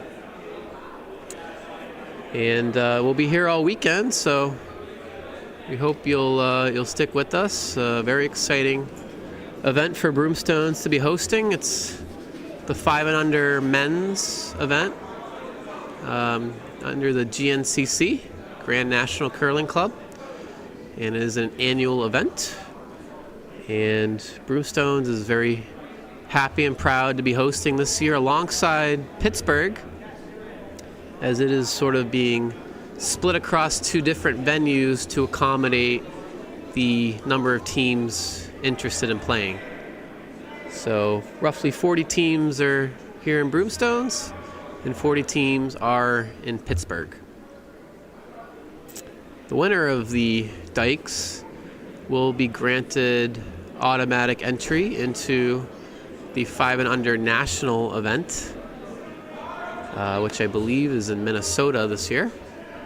So definitely a lot on the line for these players, but also just pride to represent your club, your home club, and give a good showing. So for featured sheet, for Team Nutmeg, go through the roster here. We have lead Brian Camus, second Paul Douglas, vice/third Sean Cummings, and the skip is Nate Holm, again out of the Nutmeg Curling Club in Connecticut. And for Team Cape Cod / the Knockouts, we have lead Mike Corcoran, second Kyle Averill, vice third Brad Caetano, and the fourth skip is Dave Holbert. And Cape Cod Knockout guys are a common team you'll see at Bonspiels. They travel a lot. They're great guys. Know them quite a bit. And you'll always be pretty happy when you're paired against them because they're just genuinely good people, and they're always a good time at the broom stacking table afterwards. So it should be a nice friendly game here between the 2 teams. Probably keep it light, and we should see some great shots too. A lot of good curlers out there. So this end, we got a few guards in place here. A couple centerline guards staggered. Not sure who has hammer. I can check the garage.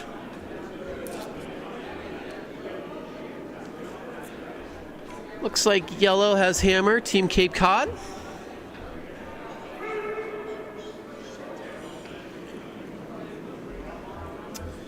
And they are sitting one, top 12.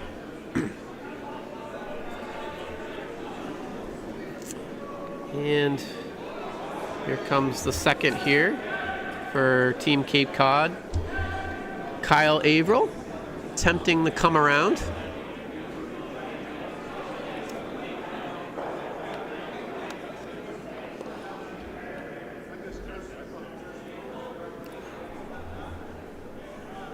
This rock's coming in. The line's good, but they're just worried it's a bit heavy, and it is, and it will slide through the house. But the line was real nice.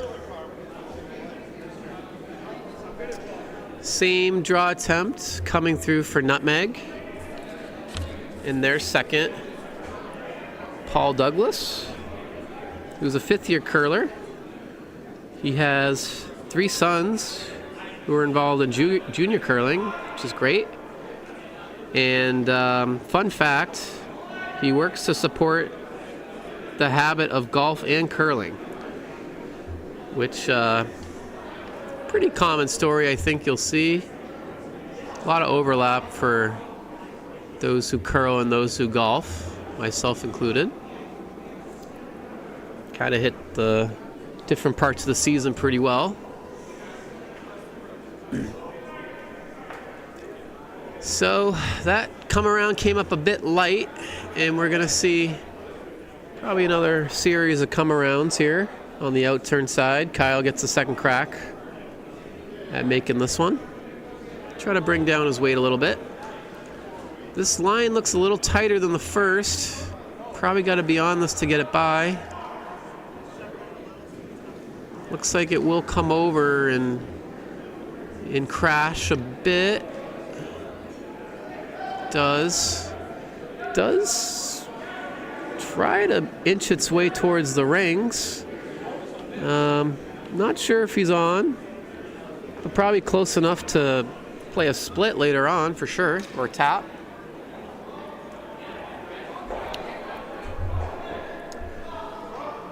So definitely a good position for it to be used later on in the end. We're on Vice Rocks here. Vice for Team Nutmeg is Sean Cummings. He's a fifth-year curler from Milford, Connecticut. Got started in curling from the 2018 Olympics in Pyeongchang. Famously known for the Schuster gold medal.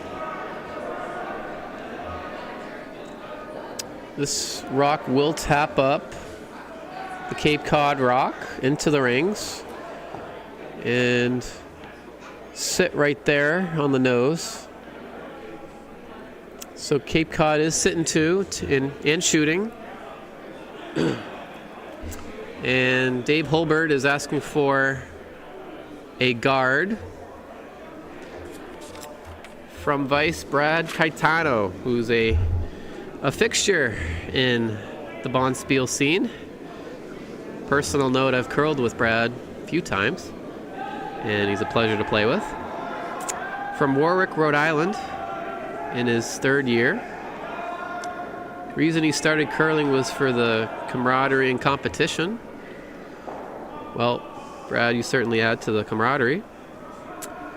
And fun fact, he says he's known as the mayor, which is true, and is a touring musician for the past 25 years. And he's currently in a band named The Burning Paris, which I've had the pleasure of listening to, and they're very good. So give him a...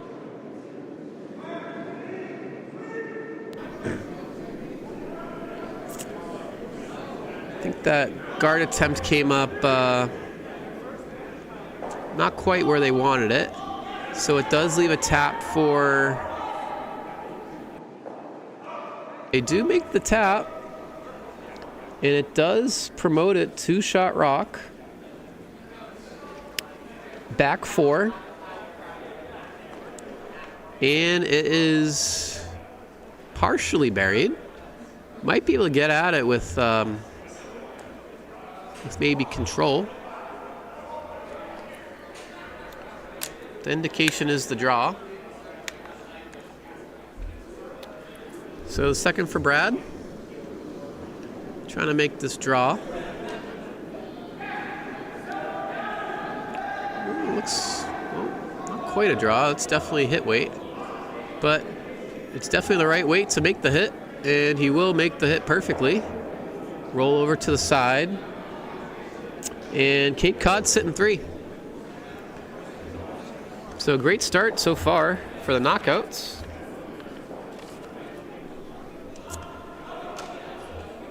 Sitting 3, and really no easy way into the 4-foot for nutmeg. Probably gonna have to play some kind of. Oh, it looks like they're maybe chasing these 2 rocks with inside out hit. Those are always tough to judge. And those rocks are pretty frozen, so I don't know if you're going to get both of those rocks out of there. Probably just one. But we'll see. Playing probably normal weight to get through that port.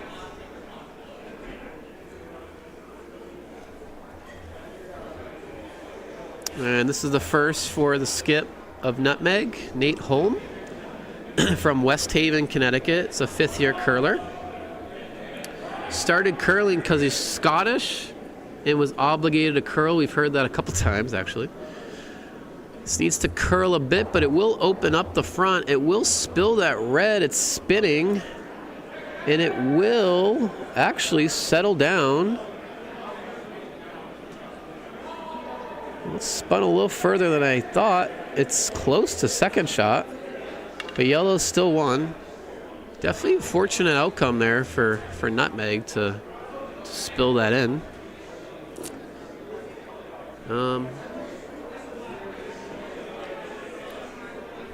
Nate wrote a fun fact. Says he's a world champion. Goodness.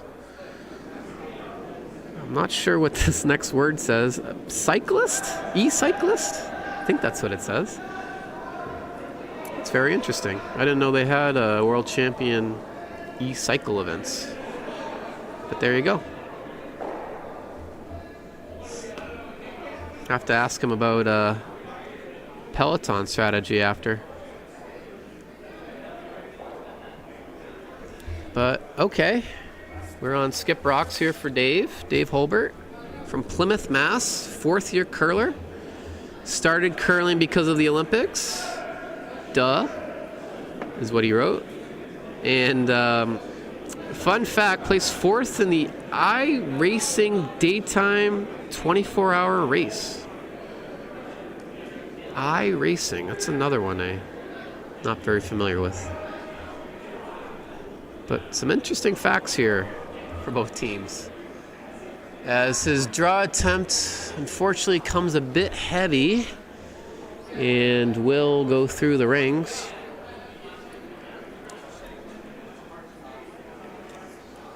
And yellow is sitting still the 1. So definitely still an opportunity to score here, but it is a pretty open hit. There are no guards there anymore, but they could also opt to go for the draw, which is probably the more aggressive call, but very makeable. Nate rocking the USA curling hat, as is a member of his front end. It's a nice looking hat.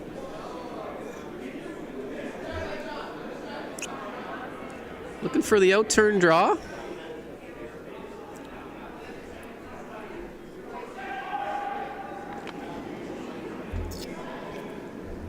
Taken about mid-12 for ice, which should be plenty. And the rock is away. seems to be a bit heavy. Sweepers aren't laying a broom to this. I think this is heavy. They're trying to carve it over to get to their own red, but I don't think they're going to do enough. And this will go through. A couple of heavy draws on this path from both skips, so definitely could be a quick spot in the ice. But an opportunity here for Dave to draw for his second, as I believe they're only sitting the one right now, I'm pretty sure. But pretty open hit, just needs full 8 foot to get his deuce.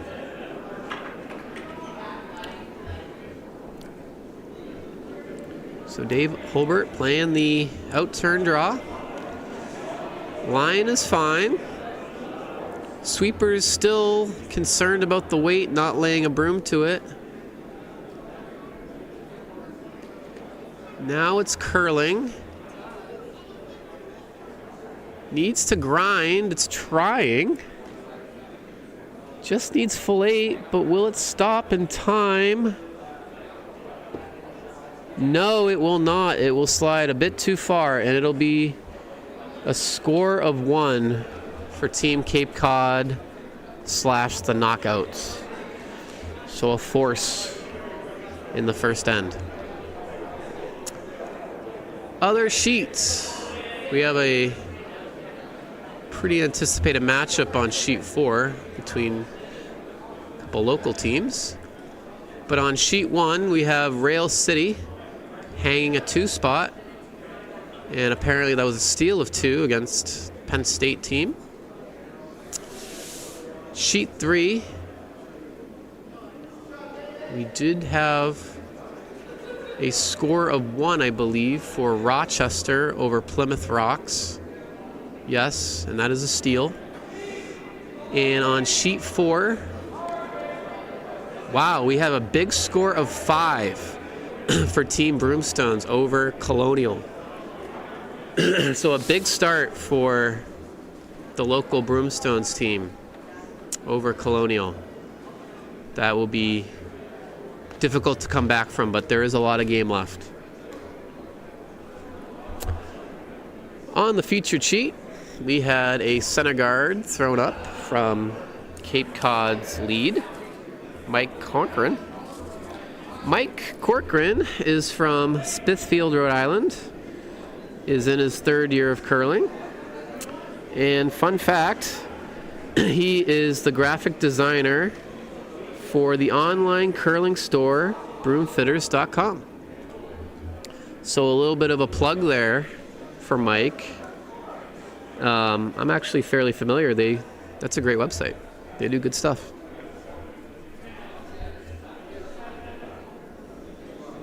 So, draw of the wing here from Team Nutmeg, Brian Camus from Trumbull, Connecticut. This is in his 3rd year of curling. He's been interested in curling since the 2006 Olympics. Those were in Torino, Italy. And fun fact, he enjoys playing ultimate frisbee when he's not curling. And I share a similar fact with Brian. I also got interested from the 06 Olympics. I was 14.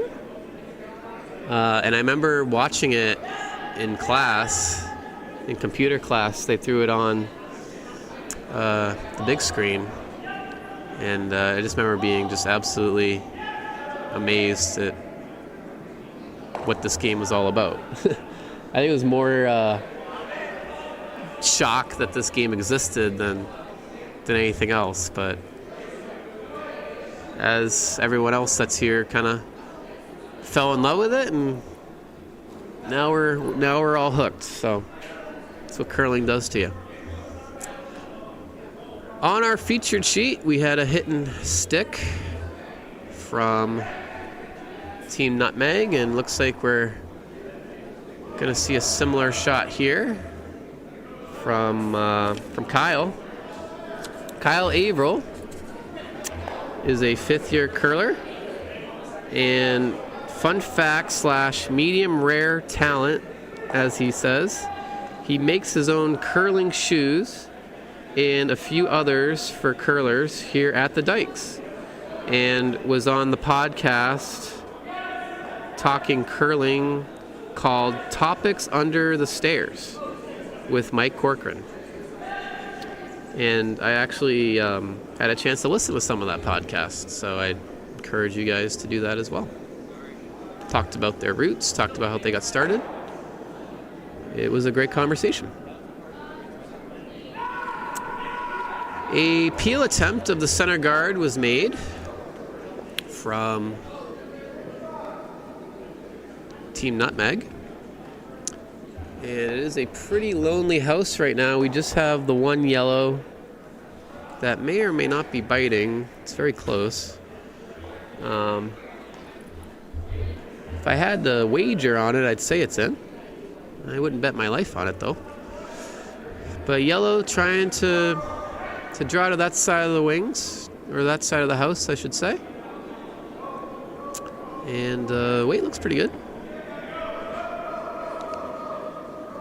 They're not on it, but I think this should grind.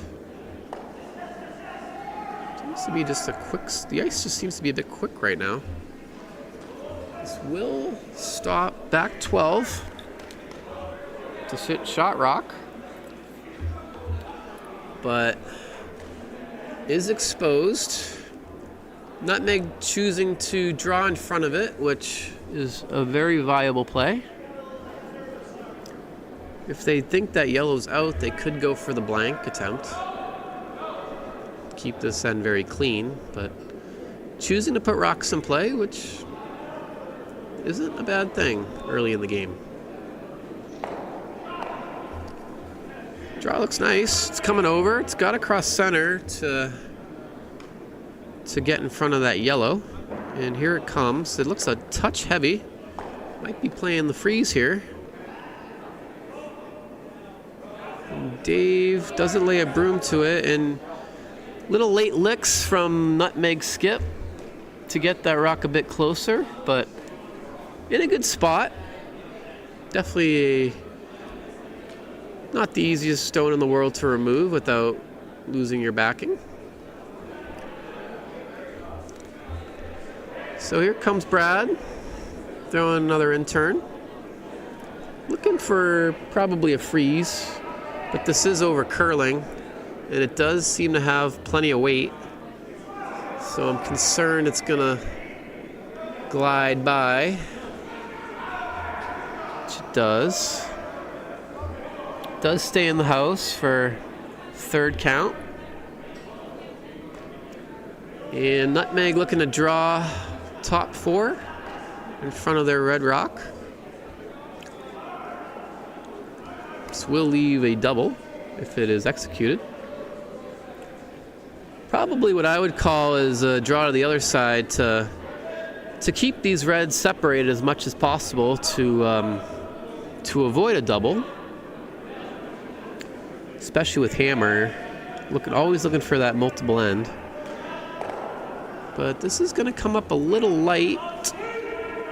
It will sneak into the rings, but I don't believe it's good enough for second shot. Yellow does sit second and maybe third in the back rings.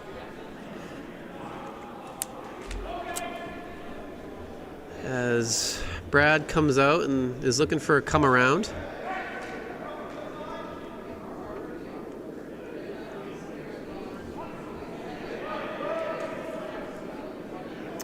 Rock's coming down. I think they got to be on this to get by the top red. They do crash, unfortunately. But leaves that yellow in a pretty good spot. Does top the red to second shot, though.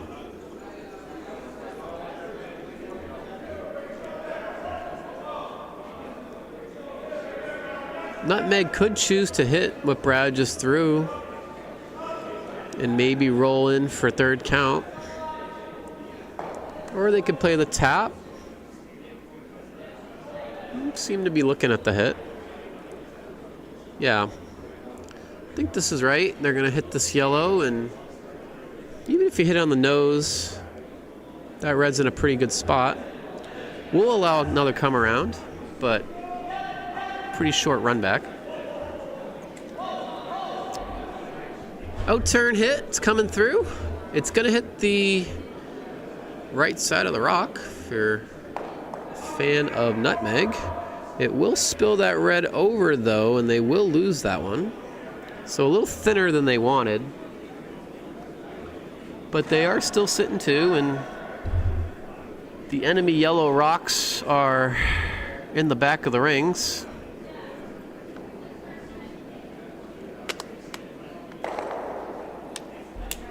So, good setup so far for nutmeg. Still definitely an opportunity to play a freeze if you're team Cape Cod, or even just a straight come around that top 8 rock. Dave Holbert trying to lock in his draw weight here.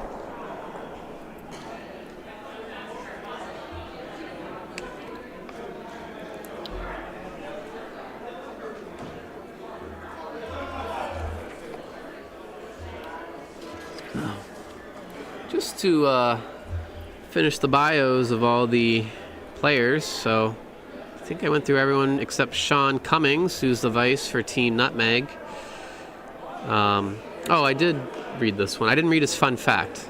He got started with curling with the 2018 Olympics, and his fun fact is that he organized a world record 54-hour kickball game for charity and made SportsCenter's top 10 plays. How cool is that? Very neat. That's probably the most fun fact that we've read all day. Out-turn run back attempt. Looks like they changed their minds. It doesn't quite make contact. They lose their 2 yellows back of the rings. Interesting call there. Didn't think they needed to do something like that, to be honest with you. But they almost made it.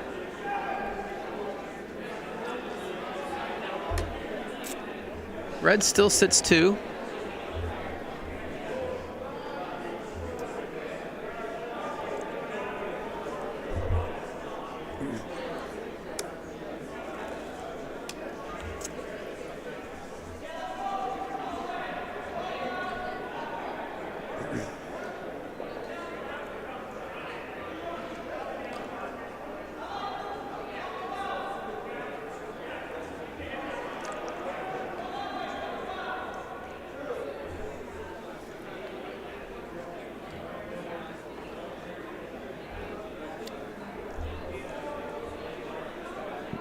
So here's a skip of Team Nutmeg. Nate Holm. Looking like he's setting up a tap maybe on his top 8 rock. That'd be a pretty good shot. Would be nice to leave a little bit of separation to prevent any possible doubles. Rock is away, and it seems to be hanging a bit. Looks like it might come through the yellow-red port here. It will. It's a bit heavy. Just wicks the top, but does get good separation. And will spill to the side of the forefoot. Pretty good result from Team Nutmeg. They lie 3. And this is Dave's last. So I think... could see a hit here, nose hit. A little flop under would be real nice. Personally, I think I'd probably go for the draw still. The in-turn draw. Try to get around that red top 8 rock. Definitely not easy. But this also could get behind that cover if you make this hit and roll. And if you hit and spill out, the most you can give up is 3. And the double could also be made in theory, so not a bad call. Probably a bit more conservative call. This is outside though. This definitely needs to curl. I think they might be on that wide yellow. Just get by it, but they will roll out and leave an opportunity for Nutmeg to draw for 3.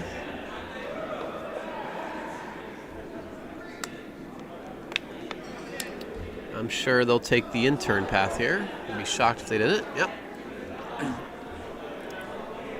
No need to flirt with that yellow high corner guard.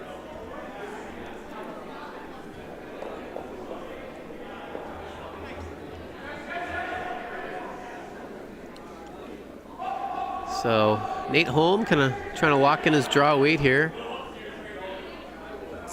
Really only needs to touch the 8-foot to score 3.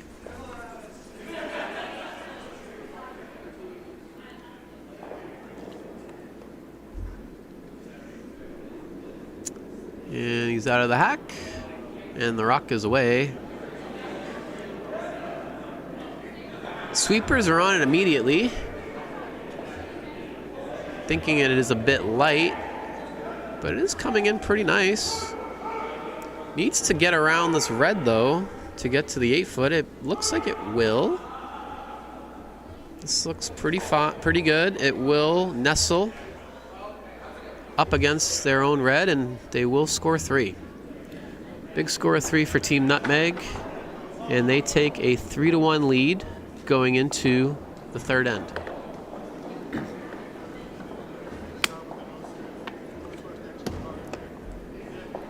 Looking at the other sheets, we have Rail City from Pennsylvania, as we learned yesterday, with a score of 1 in the first. They have not hung the second end yet over the Penn State team. We have on sheet 3, Team Plymouth, 2-1 lead over Rochester. Rochester just hung, or that was already there, but 2-1 lead there for Plymouth Rocks out of Vermont. And on sheet 4, very surprising score so far.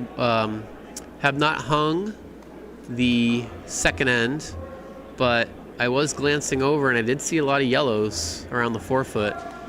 So, and yellow did score, and we'll see how much real soon. But an early big start for Team Albin and Team Broomstones. We'll see how much they stole, and they stole 3. So a big start for Team Broomstones over Colonial. 8-0 lead on sheet 4. And that is an A game. On our featured sheet, we had the lead for Team Nutmeg, Brian Camus. Draw to the pin, exactly. Covered the pin. So, very nice shot, and we have a very nice corner guard thrown up for the knockouts. So, the leads are showing up early here. Showing up and showing out, as I've heard people say.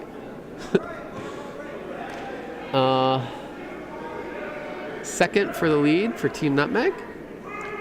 Looking for something like top 8-ish. That's where the skip is pointing to. They're sweeping it over.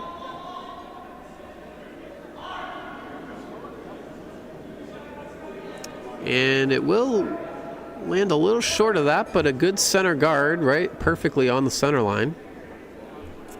So 2 really nice shots from the lead for Nutmeg to put his team in a very good spot. Cape Cod in the knockouts, looking to come around their corner guard. And we'll deal with that shot rock later. Bit of an outside release here from Mike. And this is going to be all over that center guard, and it does have a good amount of weight to it. It may push this out of the rings, which would come back. That's why you see the skip of Nutmeg sweeping that. So that goes back. Not because of the no tick rule, but because of the free guard zone. We are in the first 5 rocks, so anything removed out of play in the free guard zone does have protection and will go back.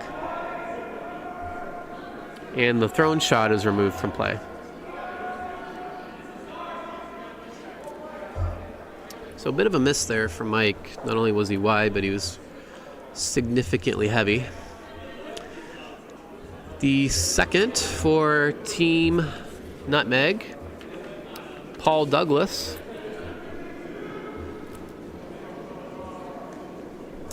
Attempting a draw. Looks a bit light.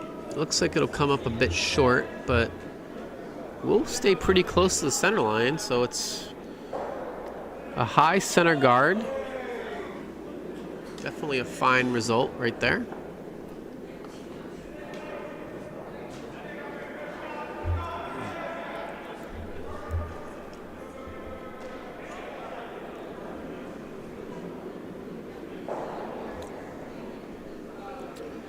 So, looks like a peel attempt potentially here for Team Cape, Team Knockouts. We are in the 6th rock of the end, so those center guards can be removed. This is looking pretty close to the nose, though, so maybe we'll get some action on the back. Does. Will remove that closer center guard and push that rock out of play. So a pretty good result there. Does leave your shooter, but it is pretty high up there. So should be plenty of space to draw around that rock and get to the pin.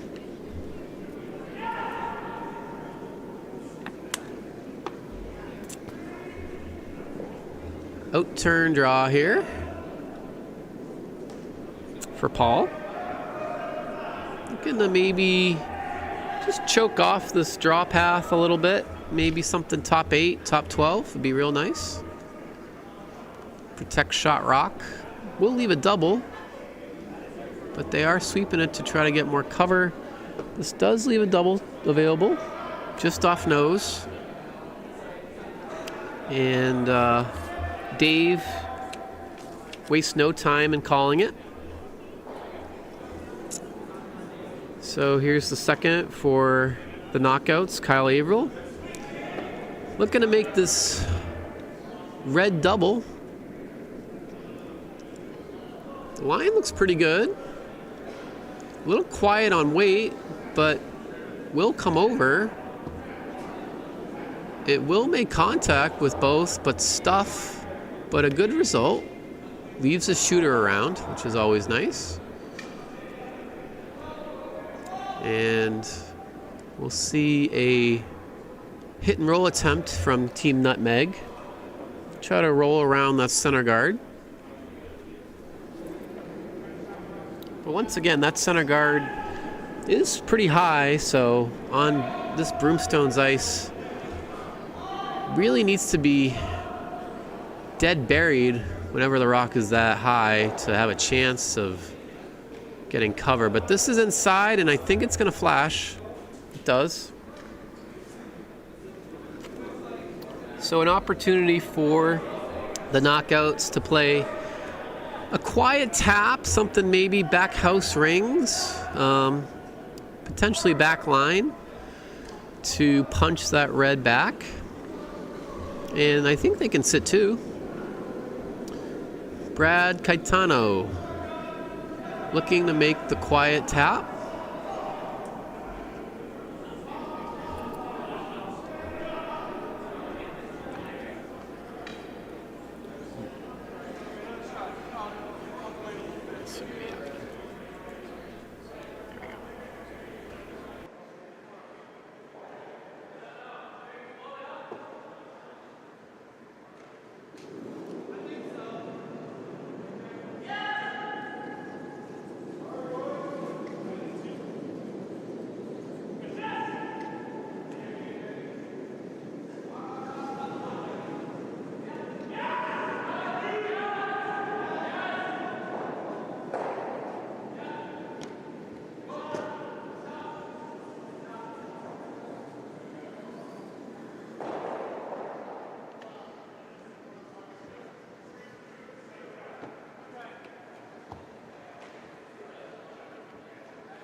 Sure.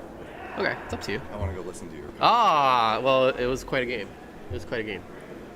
Nothing to be ashamed of. Are you sticking around or? I got a 9 o'clock train.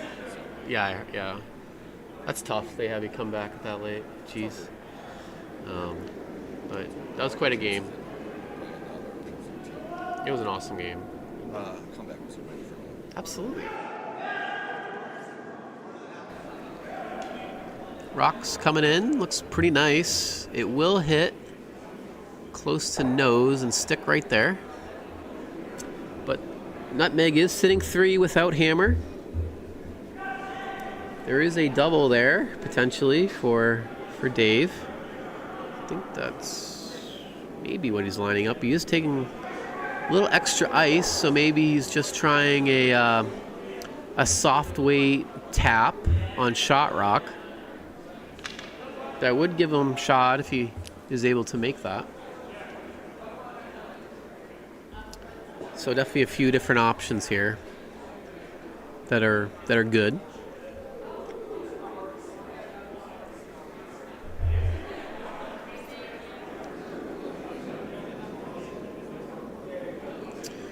Here is Dave Holbert's first. Looking like normal weight. Trying to carve this over to make a double. Does roll over slightly, but does stay wide open. And Nutmeg will have the same hit.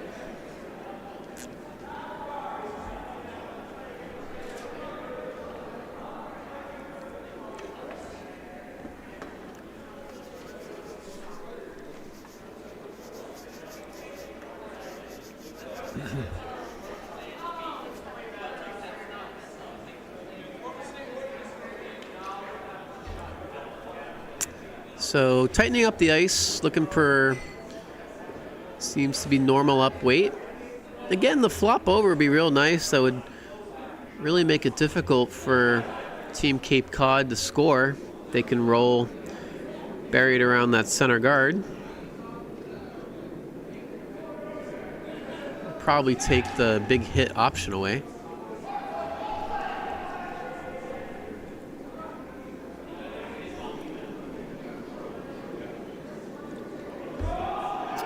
Rock is away, and it's tight out of hand, much narrower than his first. It's a big scrub to get it by the guard. He is by, and he will hit the yellow, but roll away and lose his shooter, maybe? Does roll out. So only 2 now in the rings for Nutmeg, but does get rid of the yellow rock, so definitely first objective was accomplished. But a much easier shot to score. Is facing 2, but pretty wide open draw here, and does have backing. This is one where you want to just throw top 4 and just leave it to your sweepers to bring it the rest of the way. But it is nice knowing you have a bit of insurance with the backing. So Dave Holbert with his hammer, looking for the in-turn draw and looking for the 4-foot. Line is a bit wide. I think they're worried about it being a bit heavy. Does look a touch up, and it's going to go by the first one, but settle. It's very close for second shot. I believe it's yellow, so I think that's only a steal of 1 for red there, and not the worst outcome. Steal of 1s came back from. So, but it is a steal of 1 for Nutmeg, and they will take a 4-1 lead after 3.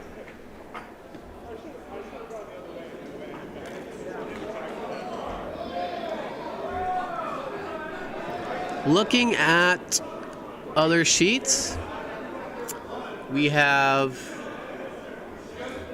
Rail City and Penn State tied at 2. after the second end. We have on sheet 3, Plymouth 2-1. Again after 2. And then on sheet 4, you might have heard the roar, but Colonial did score 4 to get back into that game. It is now an 8-4 game on sheet 4 in favor of Broomstones, but a much closer game than we saw a few minutes ago. Back to our featured sheet. Another perfectly placed center guard from the Nutmeg lead, Brian Camus. And we're going to see corner guard attempted from Mike Corcoran.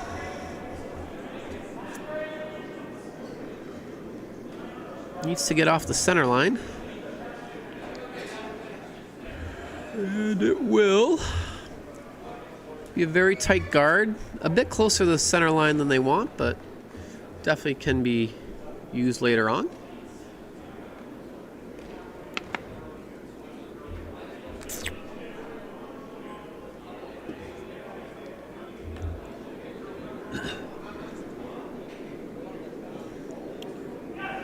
Draw attempt here from Nutmeg lead. Indication is that it's a bit heavy. And does appear that it will sail through and out of the rings.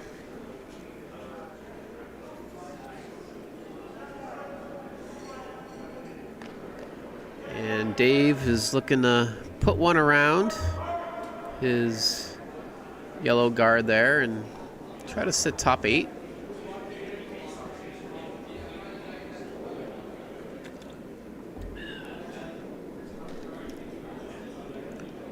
Mike Corcoran second.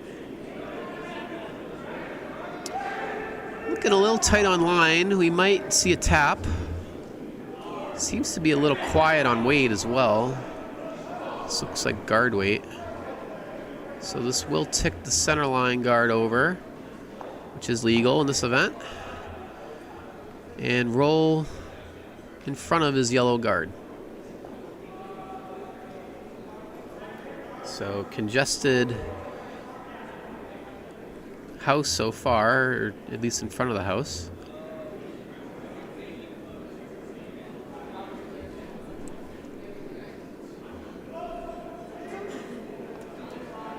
Same strategy for Nutmeg, just on the other side. Trying this wide come around. Line looks nice, but the weight is a bit up. Needs to grind. Will it stop in the back of the house? Dave is sweeping on it, and it is through.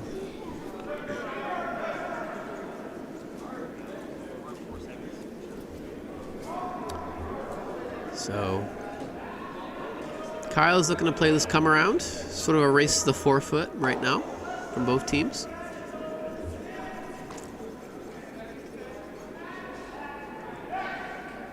Taking edge 12 for ice. Should be plenty, but this is coming over quickly. This will be on the guards.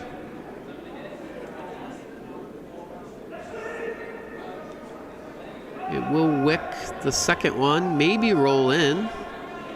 Well, getting closer. So the same shot being attempted on the other side again for Nutmeg. Probably like to see these teams take a bit more ice given all these crashes on the guards. Sometimes it's hard to put your broom outside to the edge of the sheet because you're just not used to doing it. But sometimes you gotta trust your eyes. This line looks pretty close though. This should get by. It does, and it will be very nice. This will sit just back tee on the 4-foot, and that will be difficult to get to. Dave looking to peel away some rocks, which makes sense given he has hammer. Try to open up the front, leave something for you later in the end. Kyle playing the peel. Might get some action on the yellows on the side if he hits the side of it, but this will flash, unfortunately. Just a little outside the line. And an opportunity for Nutmeg to put a second counter in, or even just to throw another guard. It's side-by-side skips here. It's always an awkward kind of interaction, I feel like, depending on if you know the guy or you don't. You don't know whether to make small talk or to kind of... Oh, we had a fall on sheet 4. I think he avoided the burn, though. But the rock on our featured sheet coming down. Line is a little outside, but the weight looks close.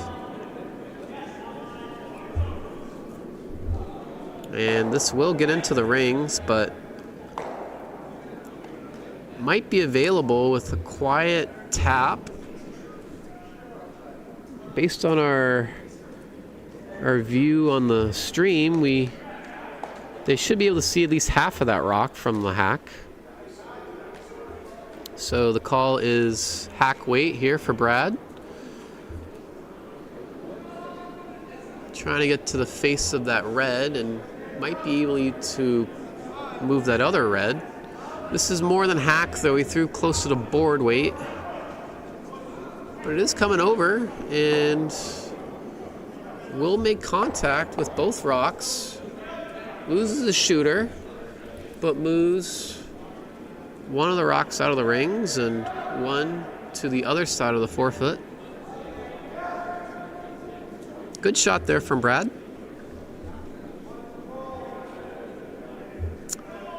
Nutmeg probably attempting another come around. Would like to see again a bit more ice, but they have been able to get around on their previous come around, so maybe it's just fine. Line looks pretty good. A lot of rotations on this rock, so probably see a little less finish. A little light as well. But we'll get a bite of the rings, I think. Yep. Full 12 to sit 2. And, really putting some pressure on the knockouts here to get rocks in play. Dave calling for a run back. Yellow is probably what he's looking for. Pushed it out a bit. This is going to be on the outside. Plan B here. Probably going to hit that outside yellow. Oh, it misses everything. That's something you probably couldn't do if you tried. But unfortunately goes straight through and leaves the front pretty cluttered. And Nutmeg's still sitting 2.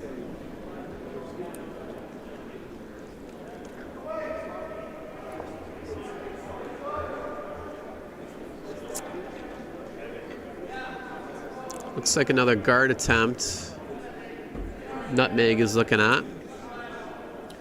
Just to close off that in-turn path.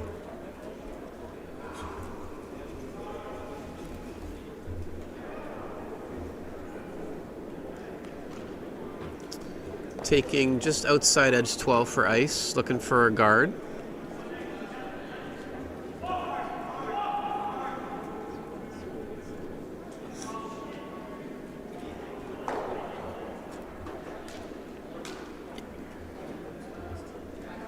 Brian Camus throwing his first.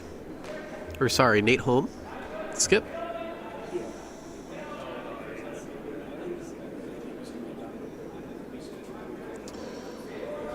Coming out of the hack, looking for guard weight. This is curling already. I think it's going to over curl for what they were looking for. This should get to the center line almost.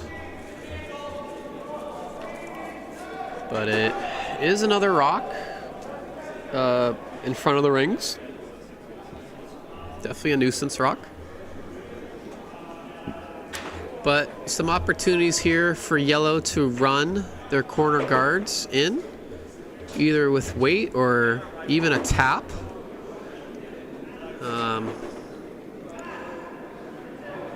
Dave looking to hit some of these reds. I'd probably play the tap on the yellow to get something in the rings, but choosing the more I don't even know if it's aggressive, but more hitty type of strategy, I guess, if I can say that.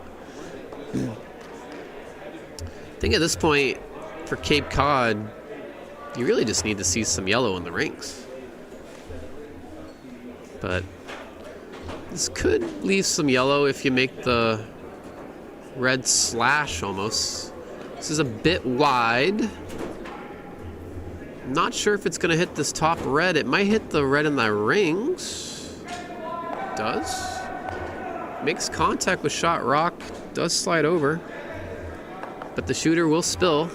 And red will still sit the one.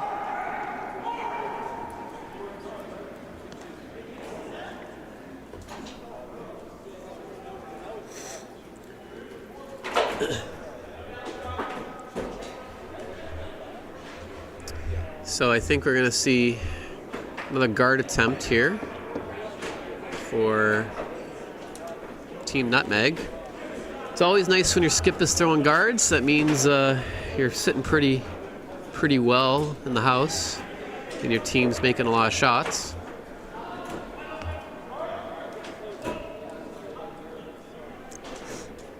And that's what Team Nutmeg's been doing a lot of recently, the last couple ends.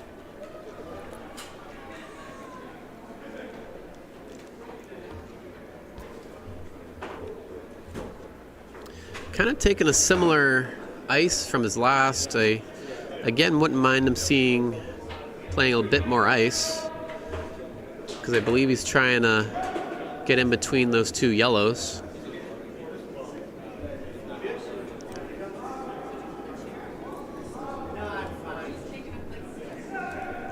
This will come over and stop short of that yellow guard. Does prevent a yellow tap. And for Dave, this is hammer. He does have the yellow run back on that closest 3 guard.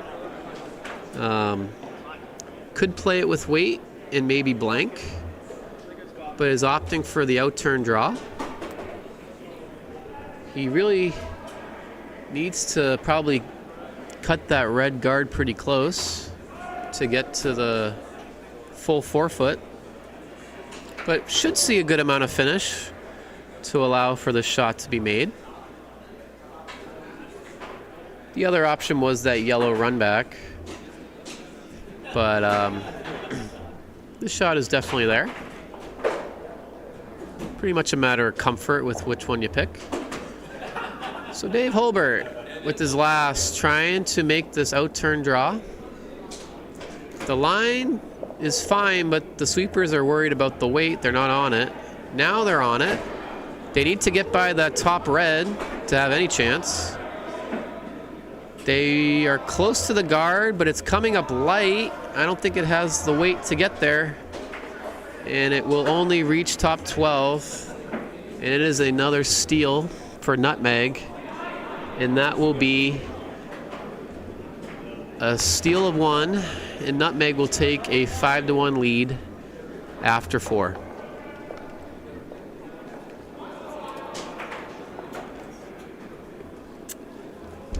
Taking a look around the sheets, on sheet 1, Penn State with the score of 2 in the third to take a 4-2 lead over Rail City. On sheet 3, we have a tie game between Plymouth Rocks from Vermont and Rochester.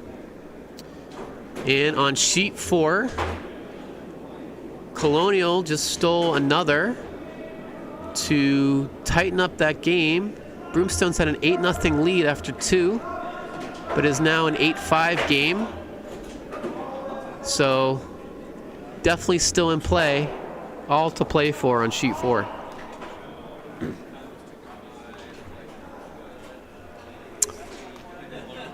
Center guard attempt slips into the rings for Team Nutmeg.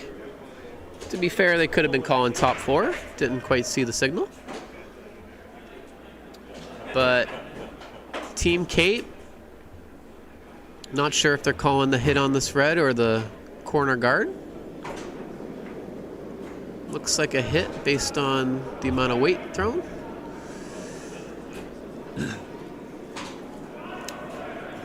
This weight will come over.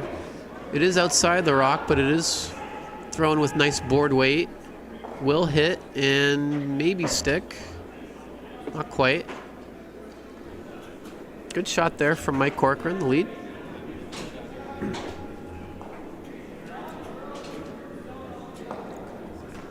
And an empty house. So, the lead for Nutmeg, Brian Camus.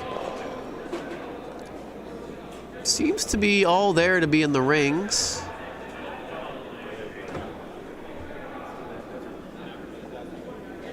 Should land top 4, maybe back 4. Does slip into the back 4. But great line. Right on the center line.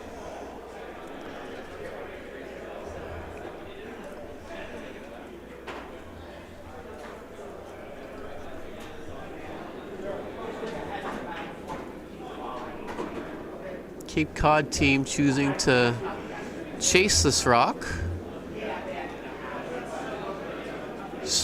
Definitely questionable. Could be playing guards at this point. You need definitely need a multiple.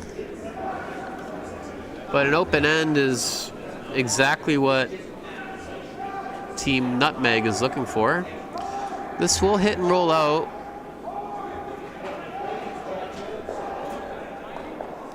But an empty house is Nutmeg will be very happy with.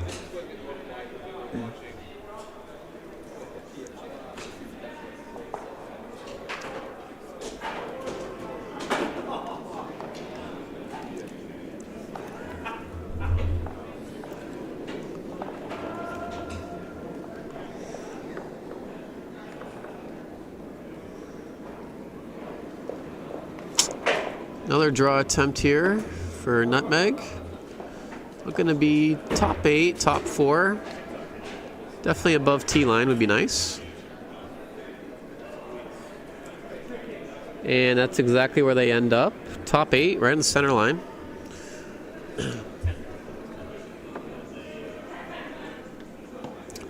And once again, Dave Holbert asking for the hit.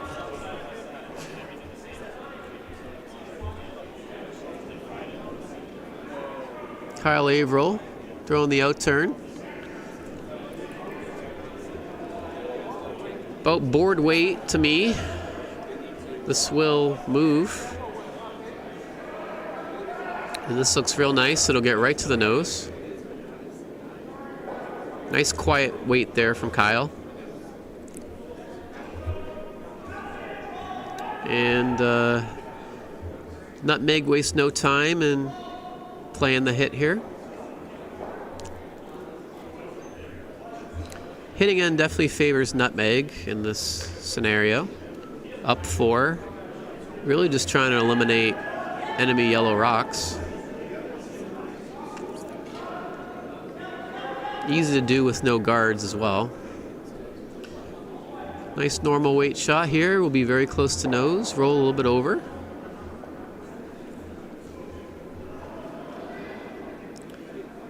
Dave now looking for a come around, which I completely agree with. Need to get rocks in play here if you're yellow.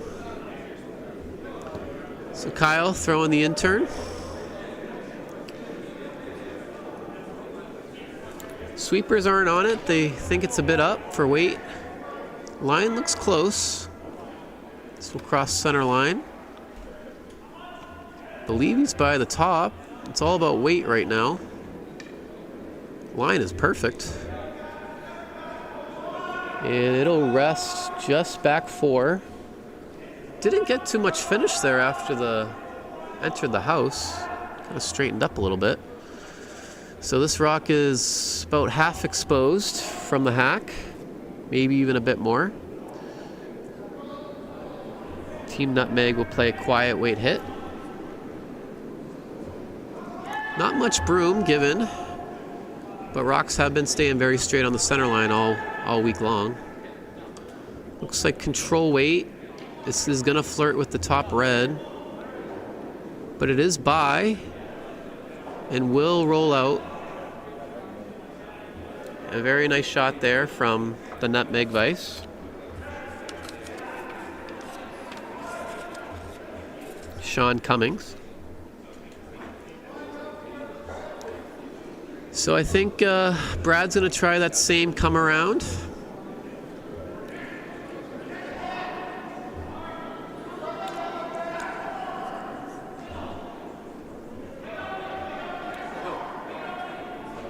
And the line, definitely a little bit more line than what Kyle just threw. So this is actually a bit short as well, it looks like. But it will bite the rings, which is good for Team Cape Cod. But that will leave an open hit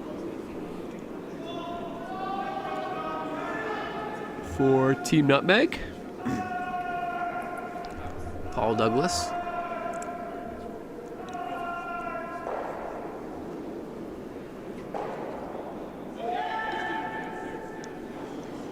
Rock is away. Doesn't want to nose this to leave Cape Cod a rock to draw around. So this is on the side and will spill. So that's a very nice shot there from Nutmeg.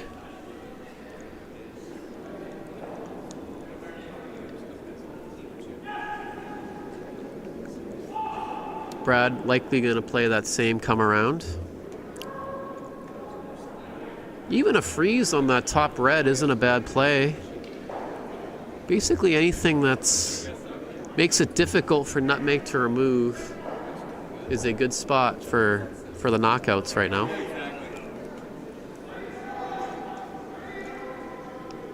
It's a very precise shot. Requires both great line and weight. And I tell you what, this looks pretty close if it stops.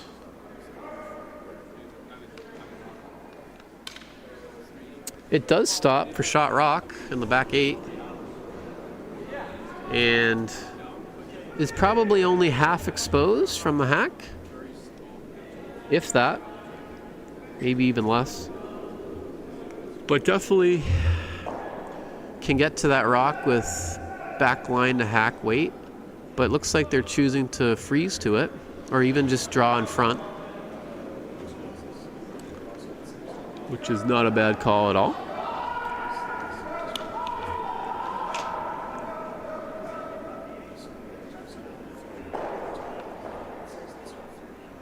We may pan to sheet 4 based on the insane score line going over there. We are on skip rocks. And Colonial is sitting 1, maybe 2.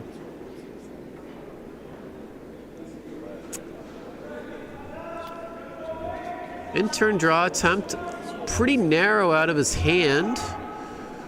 This will, I believe, crash on his top red. It actually looks light as well. Probably not the way to miss the shot, because now you're giving Cape Cod another rock to draw around. That's probably worst case scenario for Nutmeg. Chance to sit 2 here.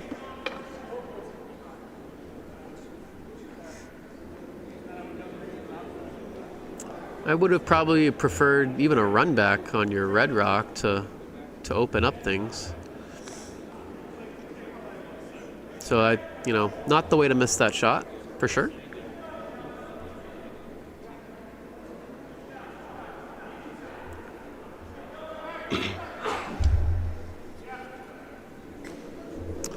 Here is the first for skip Dave Holbert.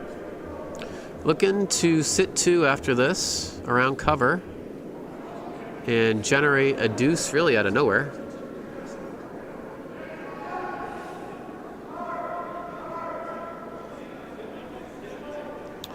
The line is tight. They're on it for line. It also looks light as well. Unfortunate miss for Dave. Comes up light. Leaves the center guard.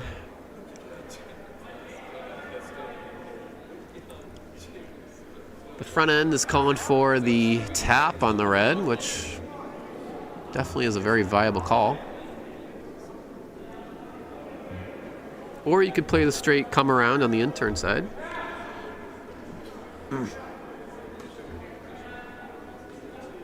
Whatever gets you to the forefoot is the shot that Nutmeg should play.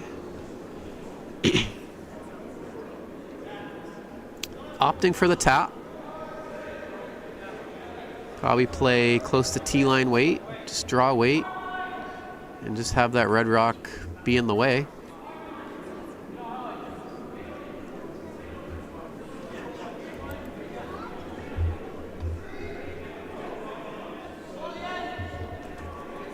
Keep an eye on sheet 4 there. Red is sitting 3. Could see a very big comeback. This rock is light from Albin as well. But on the feature sheet, we're going to see a tap attempt. The line looks fairly close. It is a bit up. I'm concerned about how much weight is coming through, but it is coming down. It's going to get in between the reds. It will split it, and the shooter will roll to the forefoot. A very nice shot. And he might have hit that other rock enough to be second shot. It's very close. So a very nice split shot there from the Nutmeg skip. What do you think, too?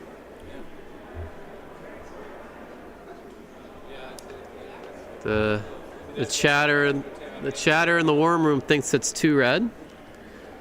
I tend to agree.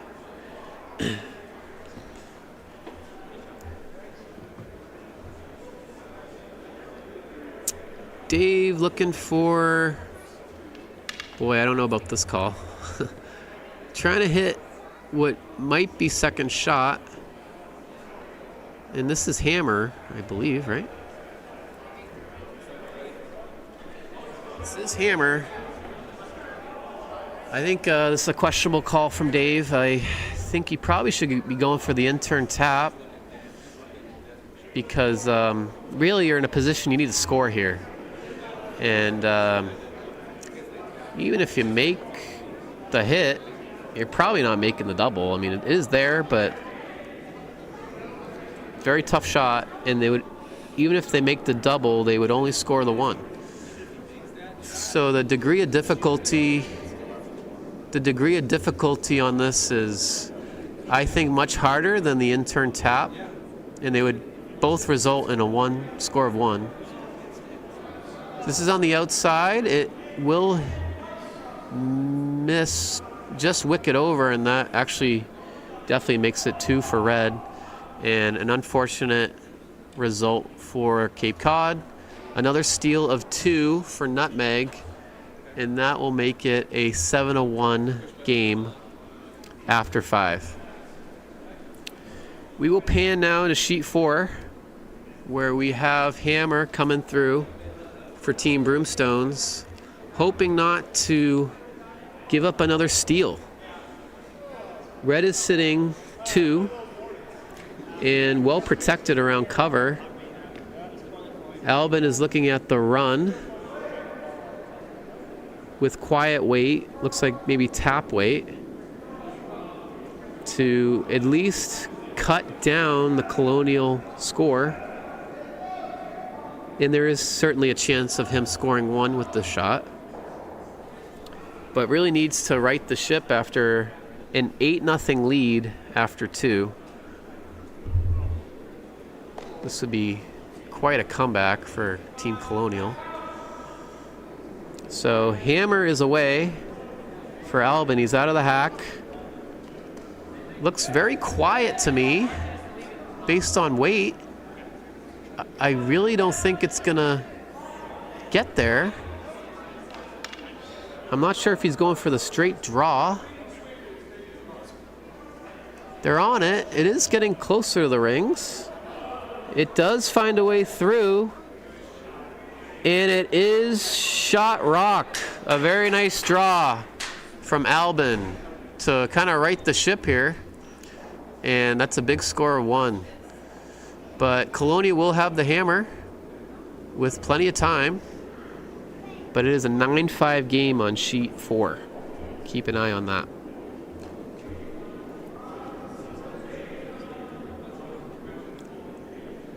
Back to the featured sheet, we had red come into the rings in an attempted hit. Wick the red, but roll the shooter out. Again, I'd like to see more guards in play from Team Cape Cod to try to generate some more offense.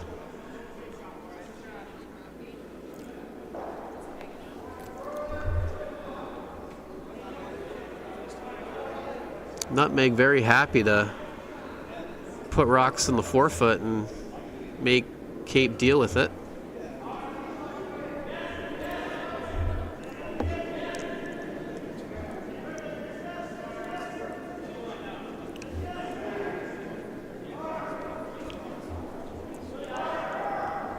Perfectly placed rock, top 4 for Nutmeg. Looking very strong.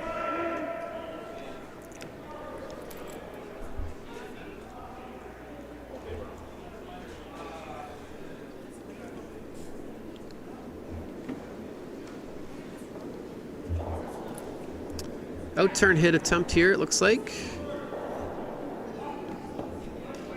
A little quiet. Looks like hack weight. But this will get to the nose and importantly keep a shooter around. These are shots that even, you don't necessarily need to knock red out of the rings. You could play even just quiet taps and potentially leave catchers for Nutmeg on their hit attempts. Definitely are stranger shots to call, but if you're Cape Cod, if you keep making nose hits, that's not challenging this Nutmeg team very, very much. I don't think they've flashed a hit all game, so definitely very capable of making their open hits, and Nutmeg will be very happy to play them.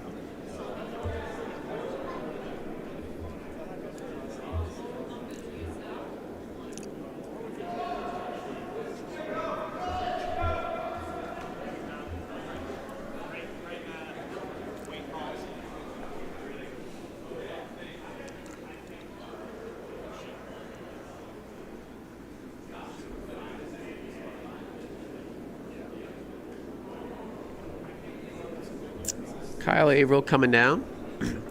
Looks like he's throwing the same weight, like that hack weight. Looks a bit quieter. Doesn't need to remove this red, really. This will stick around, but will roll wide open for Nutmeg to hit.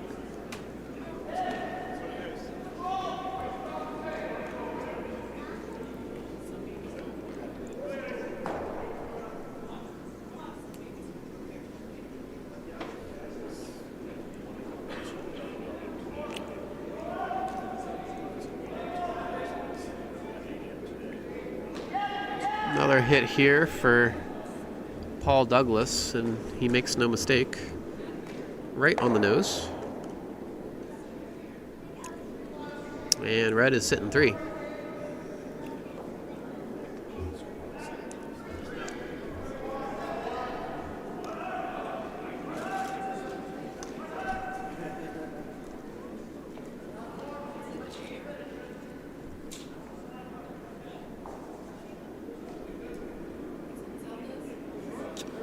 Kyle Averill throwing a second.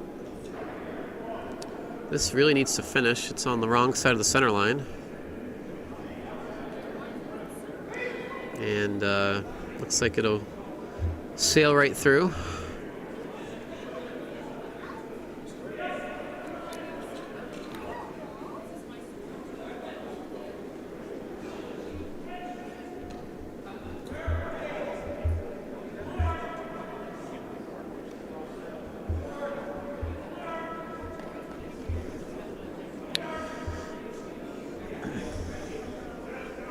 Nutmeg really in a position where really don't need to put up guards. Just continue to load the house and ask Cape Cod, what are you going to do? Anything above T-line is definitely better. This will land nicely, top 4. Now if I'm Team Holbert, I'm drawing to the pocket there and trying to keep some yellows around. Really, given the scoreboard, really need to accumulate yellows at this point. And hit and sticks really just aren't the way to do that.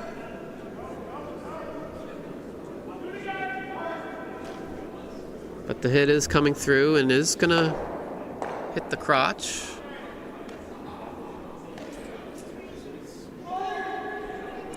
But once again, Nutmeg with a wide open hit. And really no backers either. So really no chance of jamming. So pretty much a practice hitting session right now for Nutmeg. And they're really making no mistakes. All over the nose.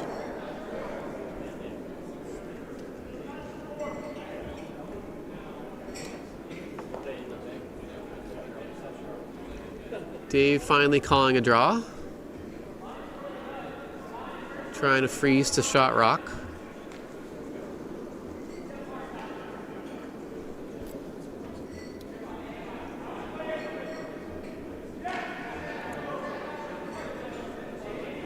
Line is a bit outside, definitely needs to curl. Just kind of hanging out there. The weight is close, but I believe this will sit wide open. It does dive at the end, but only sits top 12. Good enough for 5th shot, but I wouldn't be surprised to see Nutmeg try to hit that, but they are just going to draw around. It is only 5th shot, so no need to risk a jam, I suppose.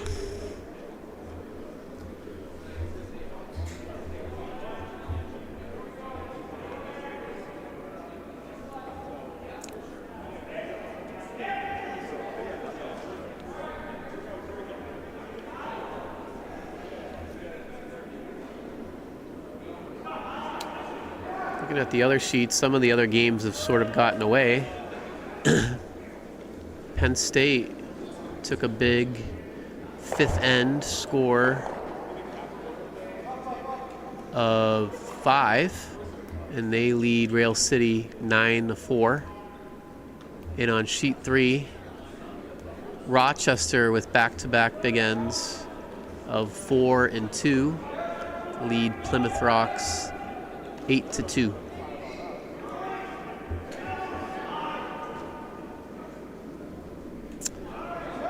Draw attempt here from the skip, Nutmeg, Nate Holm.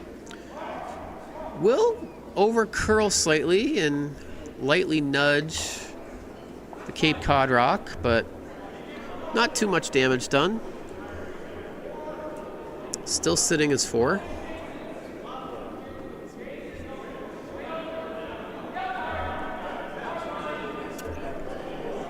And if you're Dave Holbert, you're looking to squeeze some yellow in there. Looking like a little hit and flop, maybe. That would probably only give you, at best, 2nd count. But would get a yellow under cover.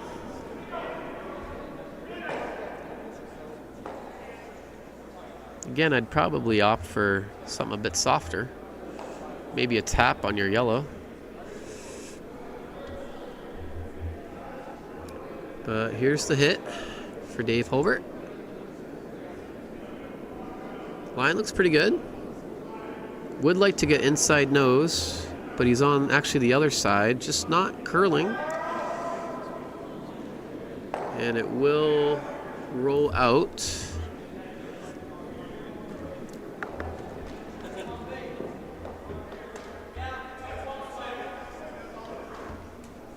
Looking at sheet 4, Colonial has 3 reds in play with hammer rocks coming. We will pan over for those shots shortly.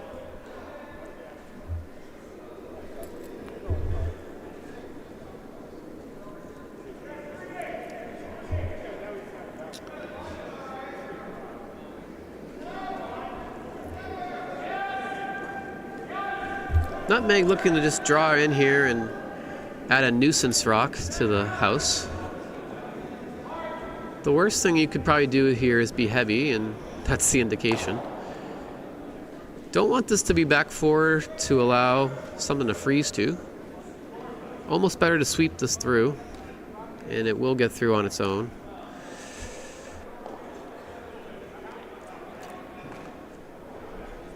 So Dave does have a draw for 1.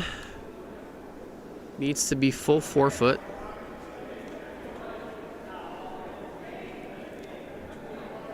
Not sure what the discussion is.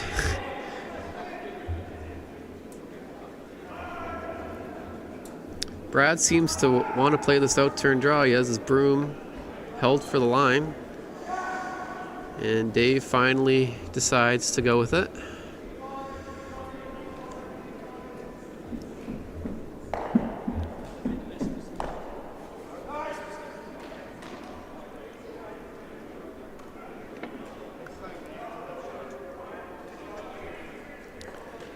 So Dave, probably a must make here to keep the game going. Needs full 4, facing 3.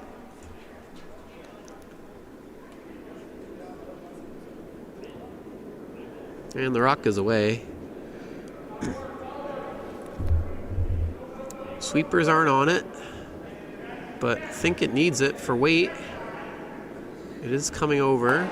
The line looks fine, but I believe the weight will be a problem, and it will come up short, and it will be a steal of 3 more, and I think we're going to see handshakes, and we do. So Nutmeg takes this one by a final of 10-1 over Cape Cod Knockouts. An impressive display from Nutmeg, especially on their hitting ability. I think they probably made, I'd say 90% of their hits pretty much perfectly. And they'll advance in the A bracket, but we will shift our focus to sheet 4, where we have another A bracket game between Colonial and Broomstones, and the scoreline is pretty wild. We had Broomstones take an 8-0 lead after 2, but Colonial came back and scored 4 in the 3rd, got another steal in the 4th end, and really put a lot of pressure on Albin in the 5th end, but Albin made a very nice draw that we panned to. And now, with hammer, Colonial is sitting 3 and looking to block this in-turn draw. And the line on this draw looks pretty good, or this guard I should say. I believe that does a pretty good job of choking off that in-turn draw, but the out-turn draw is certainly still there.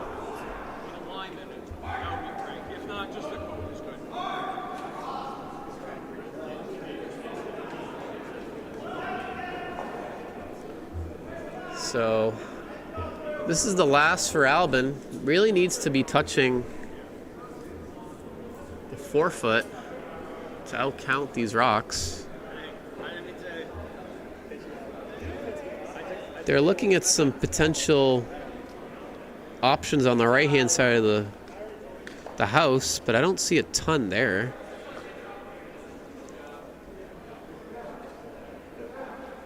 We have a team discussion now.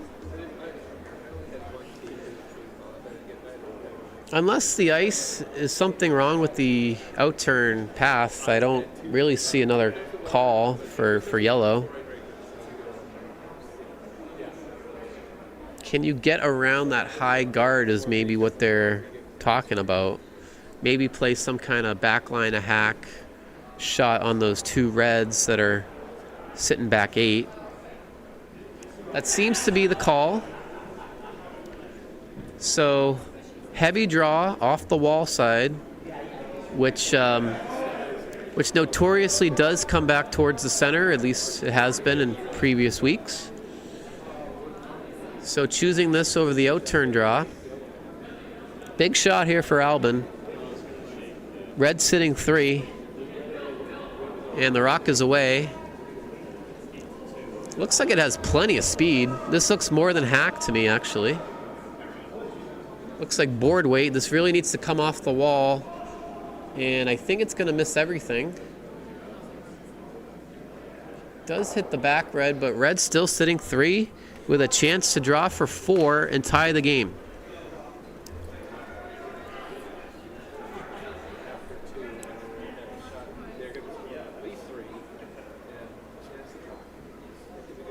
So Dylan's setting up for the outturn draw.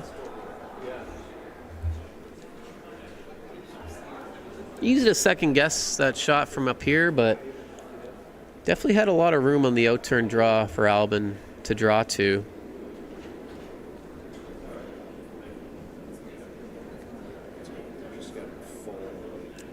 And Dylan is going to try to make that outturn draw. And really just needs to touch the 8-foot to score his 4.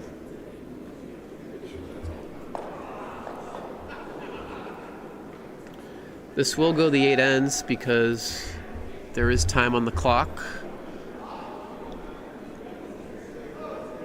So here we go. Final rock for Dylan Wright. Throwing the outturn draw. Sweepers are on it. This looks like it might crash. Is it by the top? Let's see. It is on the top red, and it will only be a score of 3. But it is a big score of 3. And what once was an 8-0 lead for Broomstones is now cut 9-8.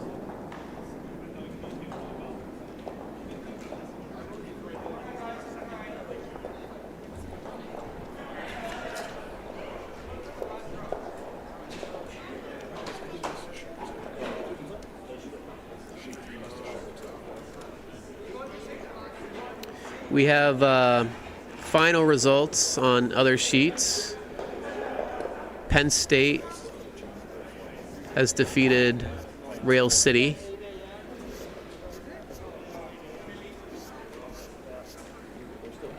Oh. Scratch that. They are still playing on sheet 1. On sheet 3, Rochester defeated Plymouth. So only 2 games going right now. But we will keep the focus on sheet 4 as we have a center guard attempt here.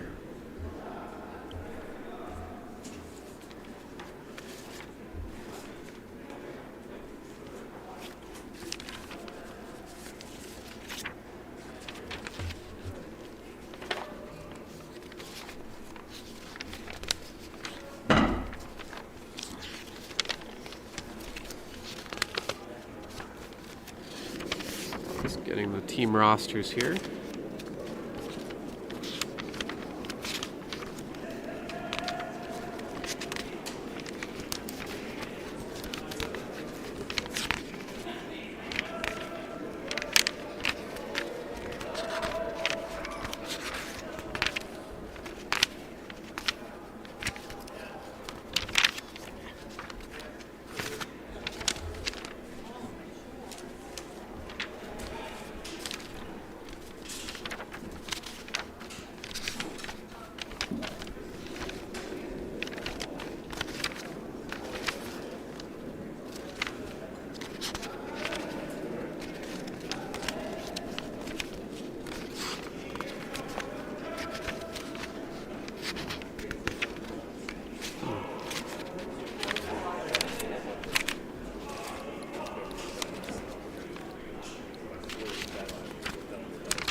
do have the roster for Albin's team, so I can obviously run through the roster and some fun facts about each team member. So lead is Matt Robinette, the second is Tom Niedrak, vice is Ryan Holcher, and the skip Albin Saliku. We have Matt throwing right now, the lead from Santa Barbara, California, in his second year of curling. He's why he started curling, he's been watching for years, but finally moved somewhere cold, so that does help. And a fun fact, he taught English in South Korea for 2 years, which is where he met his future wife. That's a cool story.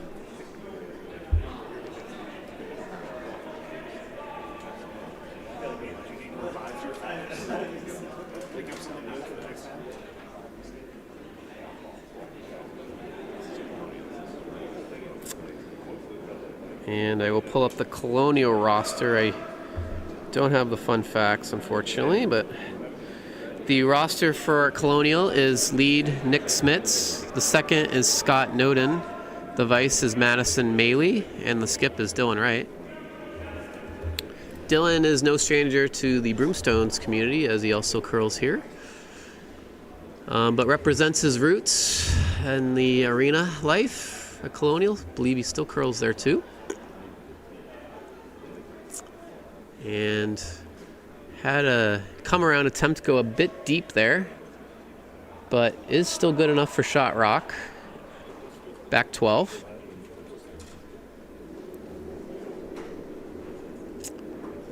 So we're going to see some rocks in play here.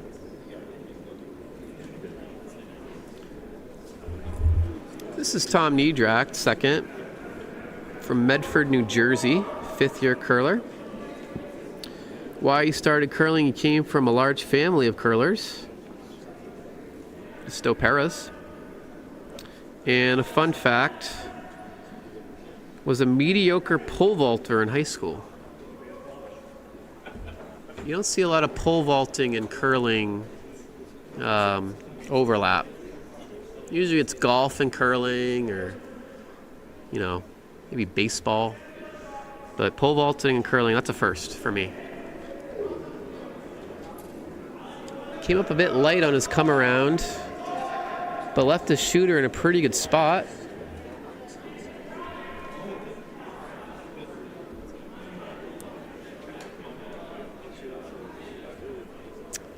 Dylan looking to remove this yellow rock, trying to avoid the jam in the back 12.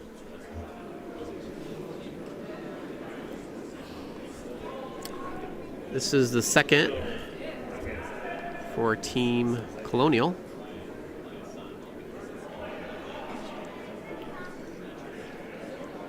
Scott Noden, who also is a curler at the Canadian Club of Boston, which curls out of TCC.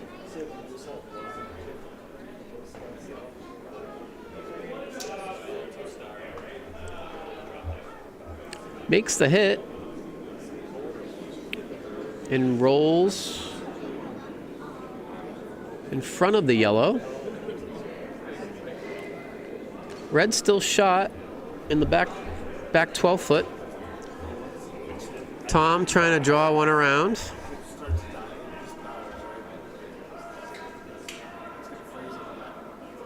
It is a bit heavy, but will get to the backing and push that back. And yellow is now sitting two.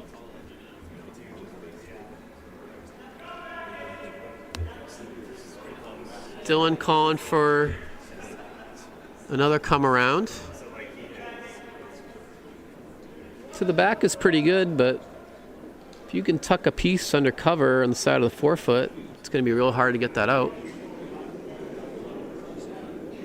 Taking about mid-12 for ice.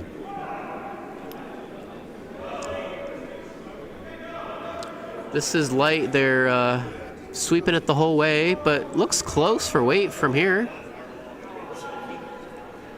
The line looks pretty nice. This will come over, and I believe that will also freeze to that yellow just in front of it to sit back four.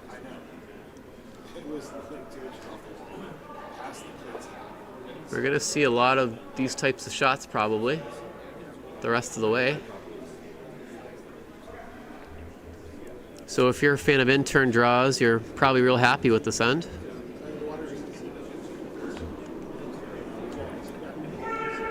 Ryan Holcher from Tacoma, Washington in his 5th year. Why he started curling, wanted a winter sport to look forward to in the New England winters, don't we all? And fun fact, as an undergrad, did research in a physical chemistry lab on atmospheric ice crystals.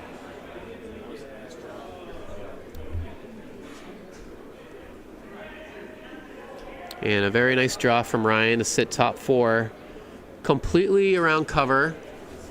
That's going to be a real hard rock to get to.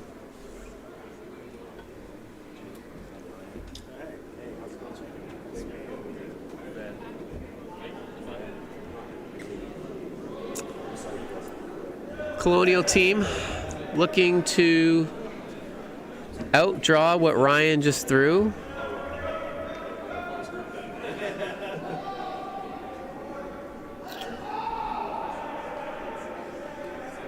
This rock is close.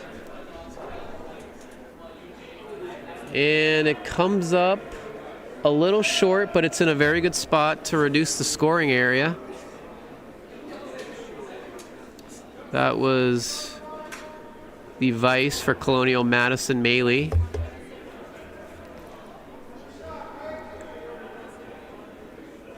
I think Colonial will be pretty happy with the force of 1.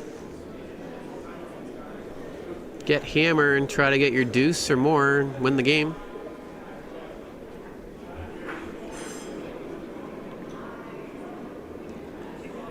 So Ryan trying probably that same draw.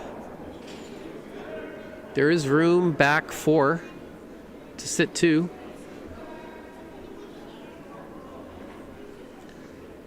The indication is that it's heavy, but it looks close. Maybe he was just calling him off to stay short of that red.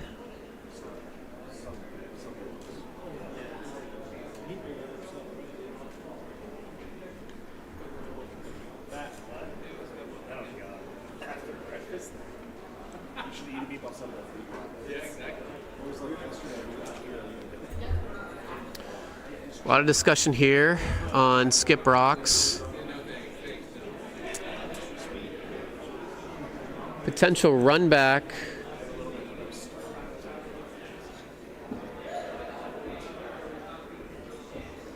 Don't love that if you're Colonial because you're running in a yellow rock. Again, I think if you're Colonial, you should be pretty happy with a force of 1 and take your chances with hammer and 8.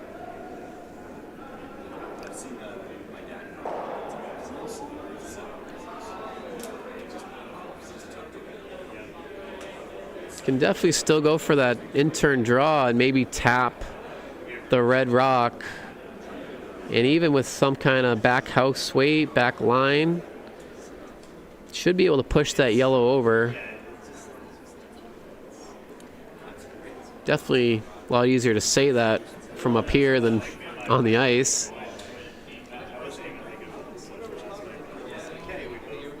Because you won't be able to see any of that red rock from the house or from the hack.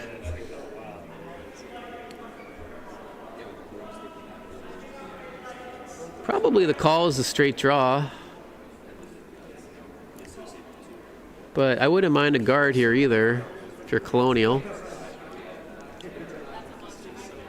Albin will have the run back that was discussed by Team Colonial. Right on that center line 12-foot rock. But that does come with risk that you might lose your own.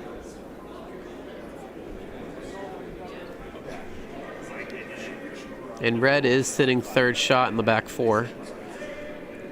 Dylan coming in. Looking like draw weight. Looks a bit heavy from here. Sweepers are on and off. This will be a bit heavy and end up settling in the back 8. Doesn't do much. Albin looking at a draw attempt. They're pointing to the side of the 4, but I think that would leave it pretty open for a hit for Colonial.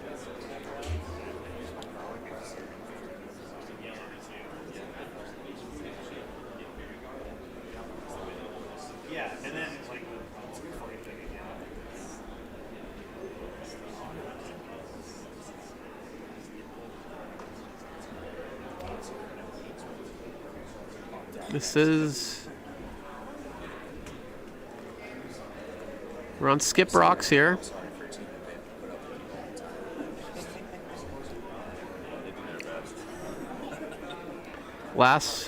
First for Albin here. Indication was the draw of the 4-foot. Would love to get 2, at least. Rock is away. Plenty of line here. This does need to finish.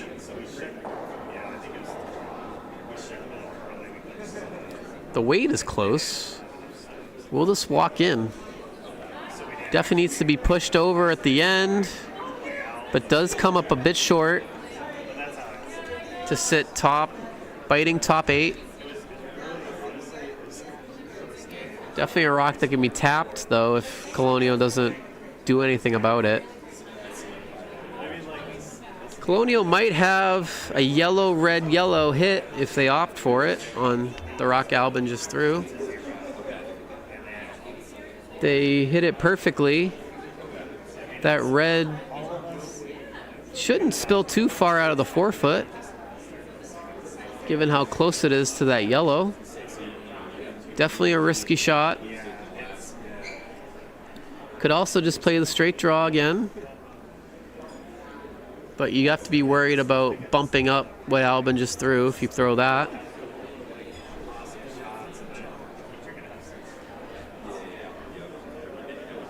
Looking at a potential run back, but again, because that's a yellow rock, I think that's very risky.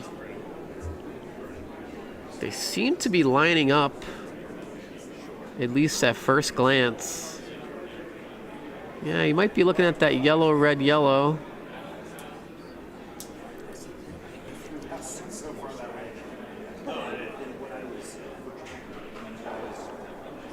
That seems to be the call. I think he's going for this yellow, red, yellow to hopefully spill the yellow rock that he raises. He wants to hit close to half a rock on the outside side. And if he does hit it well, he will eliminate that yellow sitting top 4 and hoping that his shooter sticks around to sit 1. This is the last for Dylan Wright. Attempting a yellow, red, yellow hit. The weight seems to be closer to hack. I don't think it has the weight to really do much. This is curling up. And it will make contact with that high yellow, but not move it very far. Probably pushes that yellow to an easier spot to make the run back for Albin. Just off nose.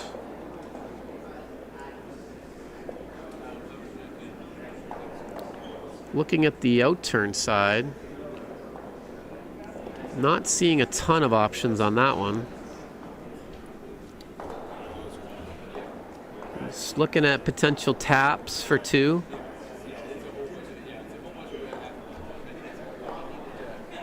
Now he's pointing to the 8-foot to maybe just draw. Looking at a tap, but that red might be in the way of the tap. It could be there. I think Ryan is trying to advocate for the yellow-red run. But they will opt for either the tap or the straight draw on the in-turn side.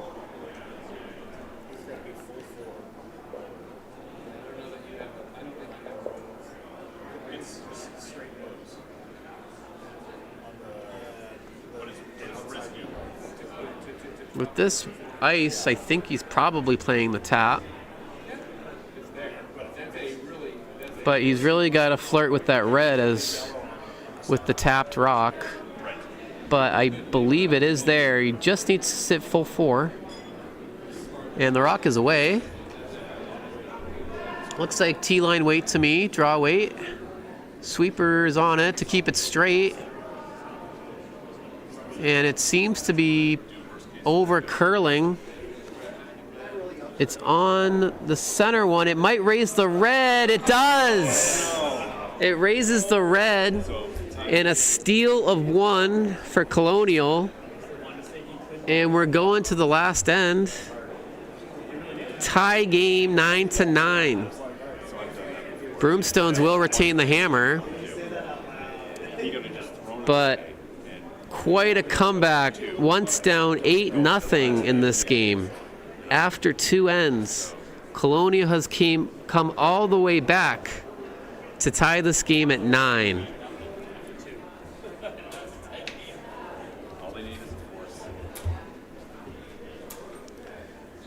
And we're going to play the 8th end here, all tied up. And it is the only game in town as the other sheets are concluded. So we'll keep the coverage right here. Centerline guard attempted by Colonial lead.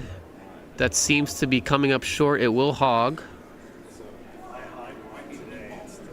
Lucky he's not playing in the Thursday night league. We pay $1 per hog.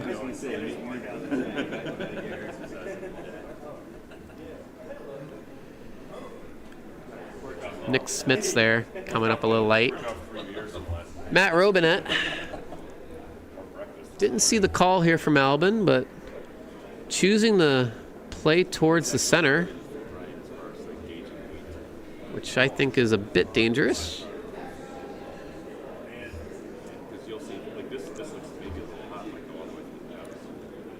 Definitely seems to have plenty of weight.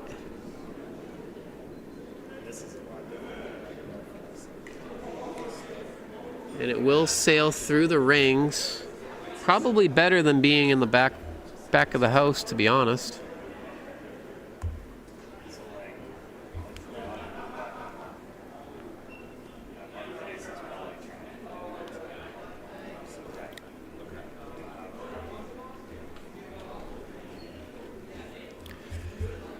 So, another guard attempt here for Colonial lead. Nick Smits. Looking for a centerline guard, as Colonial will go all out for the steal. This might slip into the rings. It's a bit heavy. And it does. So Albin does have the opportunity to hit this. If he decides to, he will. Definitely wants to hit and get off the center line to not leave a center guard.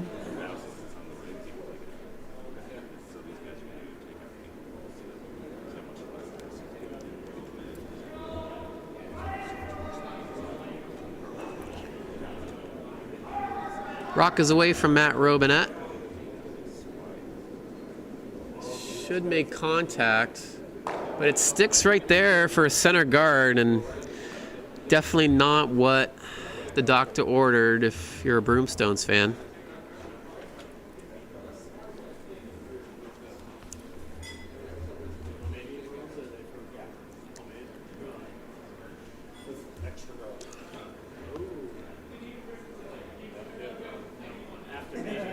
So come around attempt here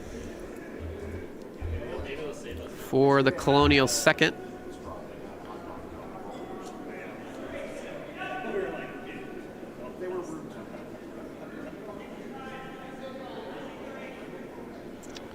Scott Noden. Line looks pretty close. Will it get by the yellow? Not quite.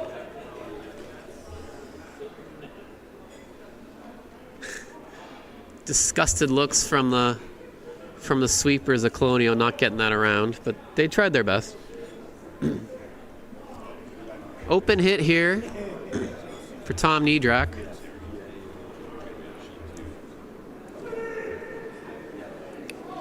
Sweep is on immediately.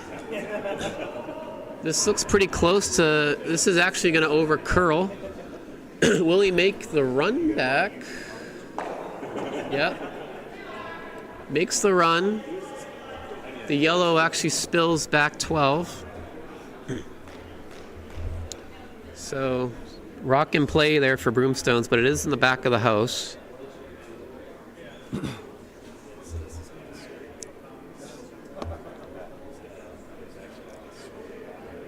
Another come around attempt here for Colonial, as Tom did leave another center guard.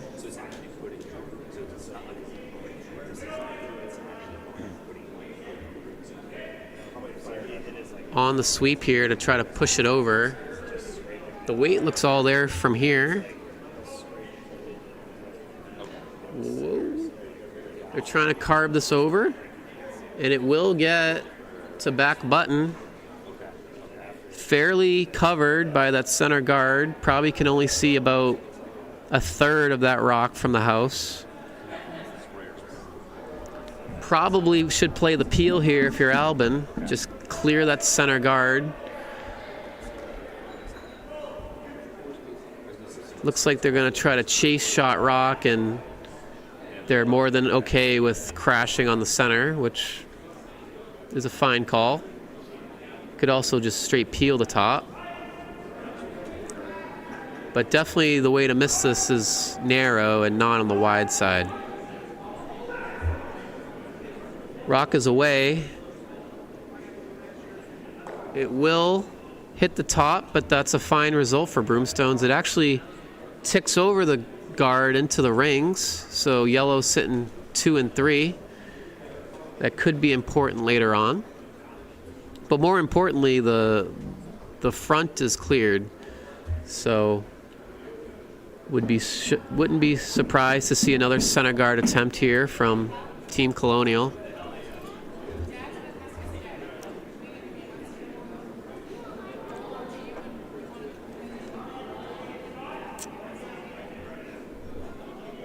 We're on Vice Rocks here. This is Madison Maley.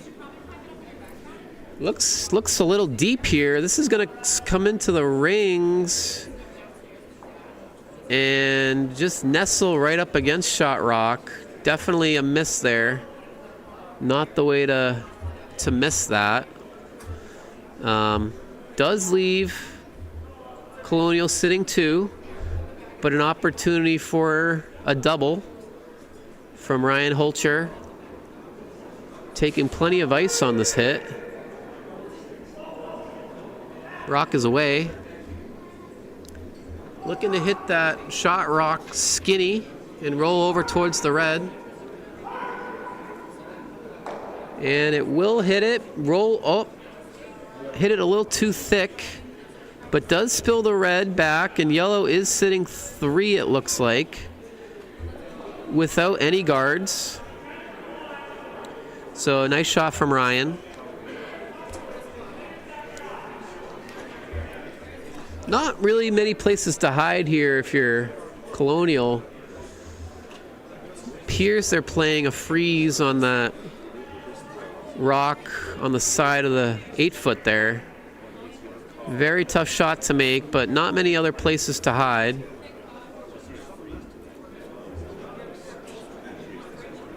Even if you land right in front of that rock, it's not a bad result.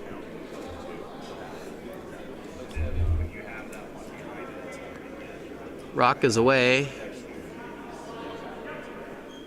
The weight looks close. Might come up a little light, actually. But definitely a rock that can be used later on for Colonial. Albin choosing not to hit that rock. I think absolutely should be peeling that rock. Colonial just threw down. Because anything you throw towards the center can be used to draw around if you're Colonial.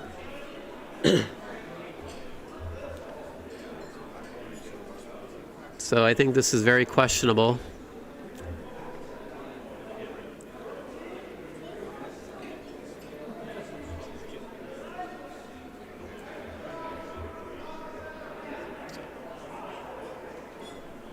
Albin's called about 5 or 6 different shots.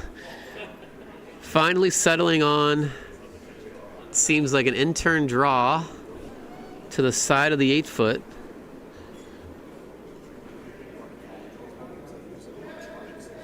At the worst, this will be on the side of the rings and shouldn't allow a come around to be in the 4-foot area, but probably should be peeling.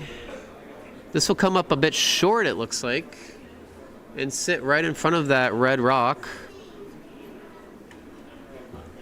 So an opportunity for Colonial to come around what they just threw and nestle up against that yellow rock side of the 8-foot.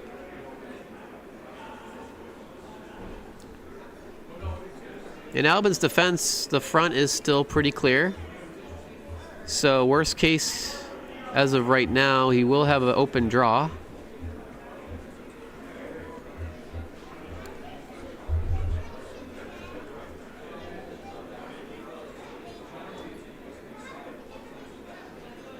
But first things first, Colonial needs to be sit and shot. This is Dylan Wright's first rock. Looking for an in-turn, come around this tight corner guard. Rock is away. They're on it early. Seems a bit light. It is coming over towards those guards, and it looks like it may click off. Nope. He does get by, and he does sit shot rock on the side of the 8-foot. Albin will have at least 75% of that rock open to play a hit, but there is a chance of it jamming on that yellow rock that's behind T-line. So you definitely need to chase this if you're Albin. Probably board weight. I would play at least board, because if you do jam it, you want enough mustard for it to at least not be shot. They are looking at this red-yellow run back, which does look fairly lined up to make a double on the Reds, which is pretty fortunate for Albin.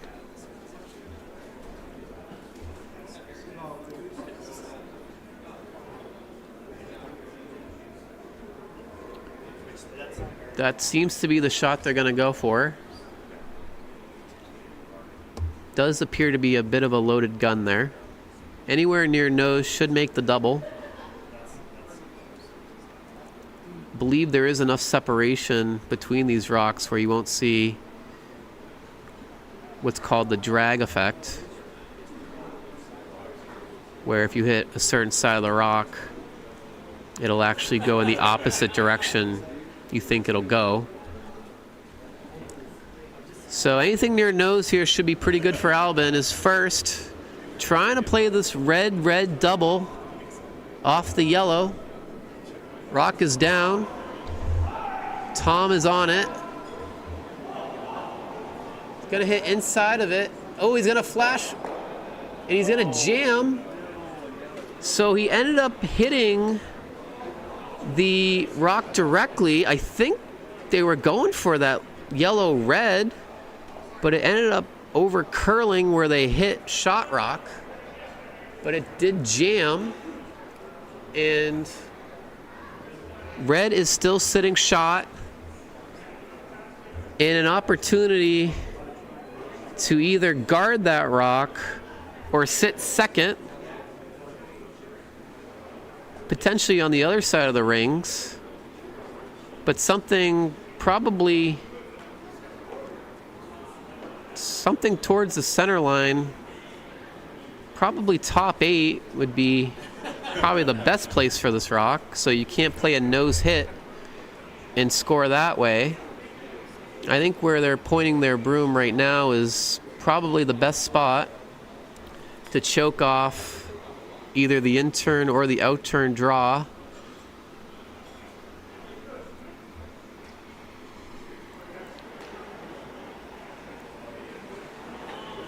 But an unfortunate result there from Albin.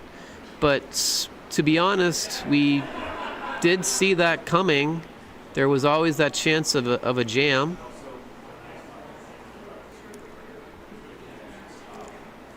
So they are going to go for out-turn draw. I think top 8, no deeper, is the best place for this rock. If you come top 4, you can nose hit it if you're Albin and score your 1 that way. But you do need to stick it. And you got to think Albin probably doesn't have the most confidence in the world right now based on how this game has gone. So Dylan looking to apply some pressure with his last out-turn draw. Trying to be top 8. Probably no deeper than that. Rock's coming in. It doesn't look heavy. It's going to come up pretty light, actually. It's going to be a guard, but it's going to be right on the center line. And it's going to give Albin an open draw to the 8-foot to score his 1. And if you're Albin, you're probably really happy you have this shot, to be honest. So he really just needs full 8 to outcount the Colonial Rock, score his 1, and win the game. But we will have a winner or a loser after the shot, as we are all tied up. Taking full 12 for ice. So plenty of ice being taken. And the last rock is coming in right now. Albin Saliku looking for the 8-foot to score his 1 and prevent what would be really a collapse if he were to lose. Coming in, seems to have the weight, looks real close, and it'll settle in very nicely, touching the 4-foot, and Albin and Broomstones squeak out a 10-9 win over Team Colonial, avoiding a huge collapse and taking this one. And they don't ask how pretty the game is, they just ask if you win or lose. So Broomstones will take this and advance in the A bracket, and Colonial needs to be given a lot of credit for sticking in that game and putting the heat on Broomstones. So that concludes an eventful second draw of our Friday morning coverage. We thank you for following along, and we'll have plenty of curling the rest of today and over the whole weekend as we finish our draw here. So I'll sign off. My name is Matt Hughes. Thanks for following along, and keep posted to the Broomstones YouTube page for more action from the 2024 Dykes Memorial Bonspiel. Take care for now. Bye-bye.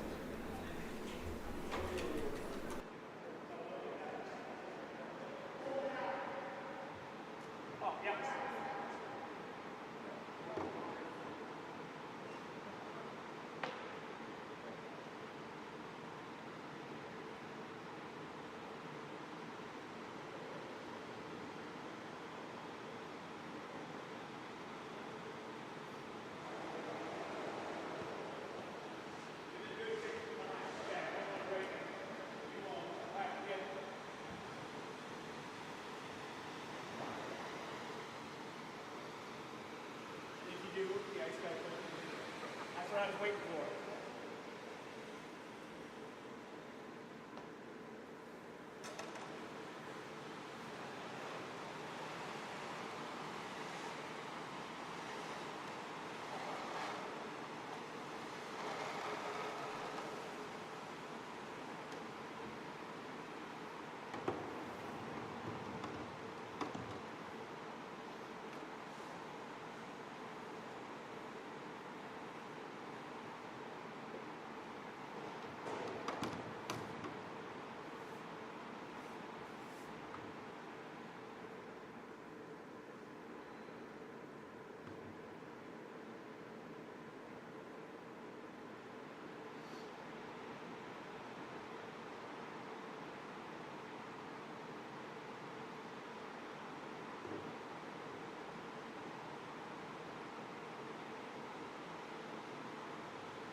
draws. He does a straight. Right? Yeah, I mean, it's a big spiel, so You know where these tunnels are? I don't. Clear around by the water, pebble water Yeah. station. They're across from it. Yeah. There's a bin full of white towels. And that first one, grab two. Two? Yeah. After I finish the top and bottom pedal with the white boards. Okay.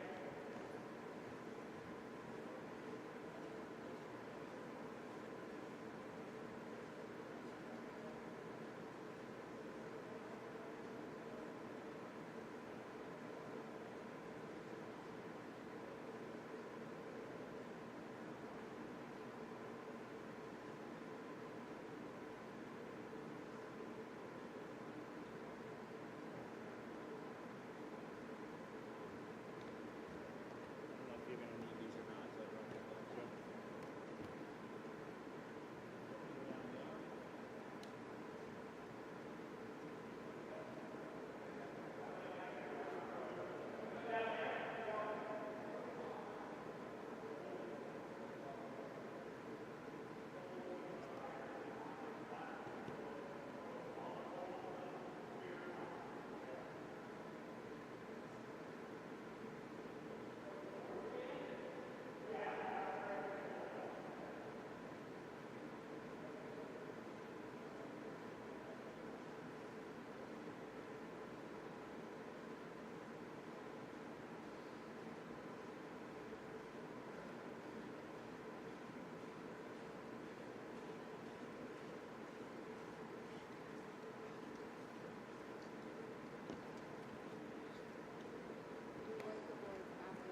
Yeah. What you'll see is all those where I leave pebbles.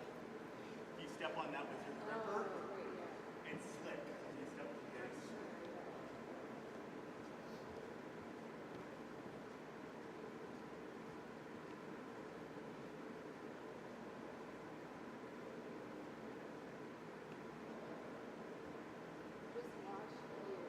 Okay, so yeah, I heard him say something was slick.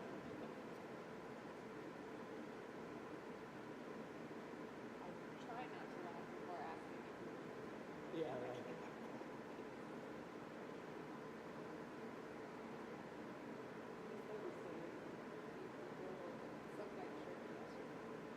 Doing the ice.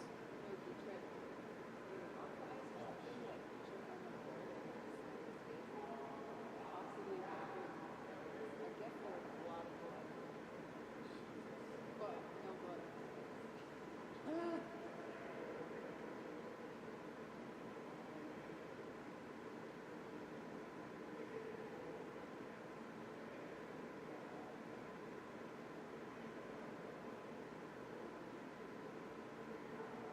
Gotta be careful off the ice. It's the, without your gripper foot down, it's not a good idea.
came back from the Little International in Belfast last weekend. So that's the only one I did. How about you? This year the only one, well, I guess I did the blue. I'm gonna do mix. Next, where's that? Is that it? The Bruce. Okay, the Bruce. And it's about Nice. Will you do with your money next year? Yeah. Good. Set, ready to go. Place your winner. we were playing, we played that skill together last year, and we lost several games, and then just super frustrated, so. As they go, pull towels, but don't pull the towels with center box adjacent to a sheet that are above the cup. Okay. Does that make sense? Yeah. And then wipe the boards down? Yeah. We were losing, so he was like, reverse order, and Nice. then we won every game all night. Come on. So you want your rubber bracket?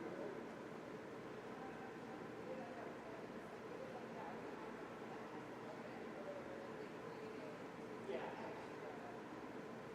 That's good.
drag down here.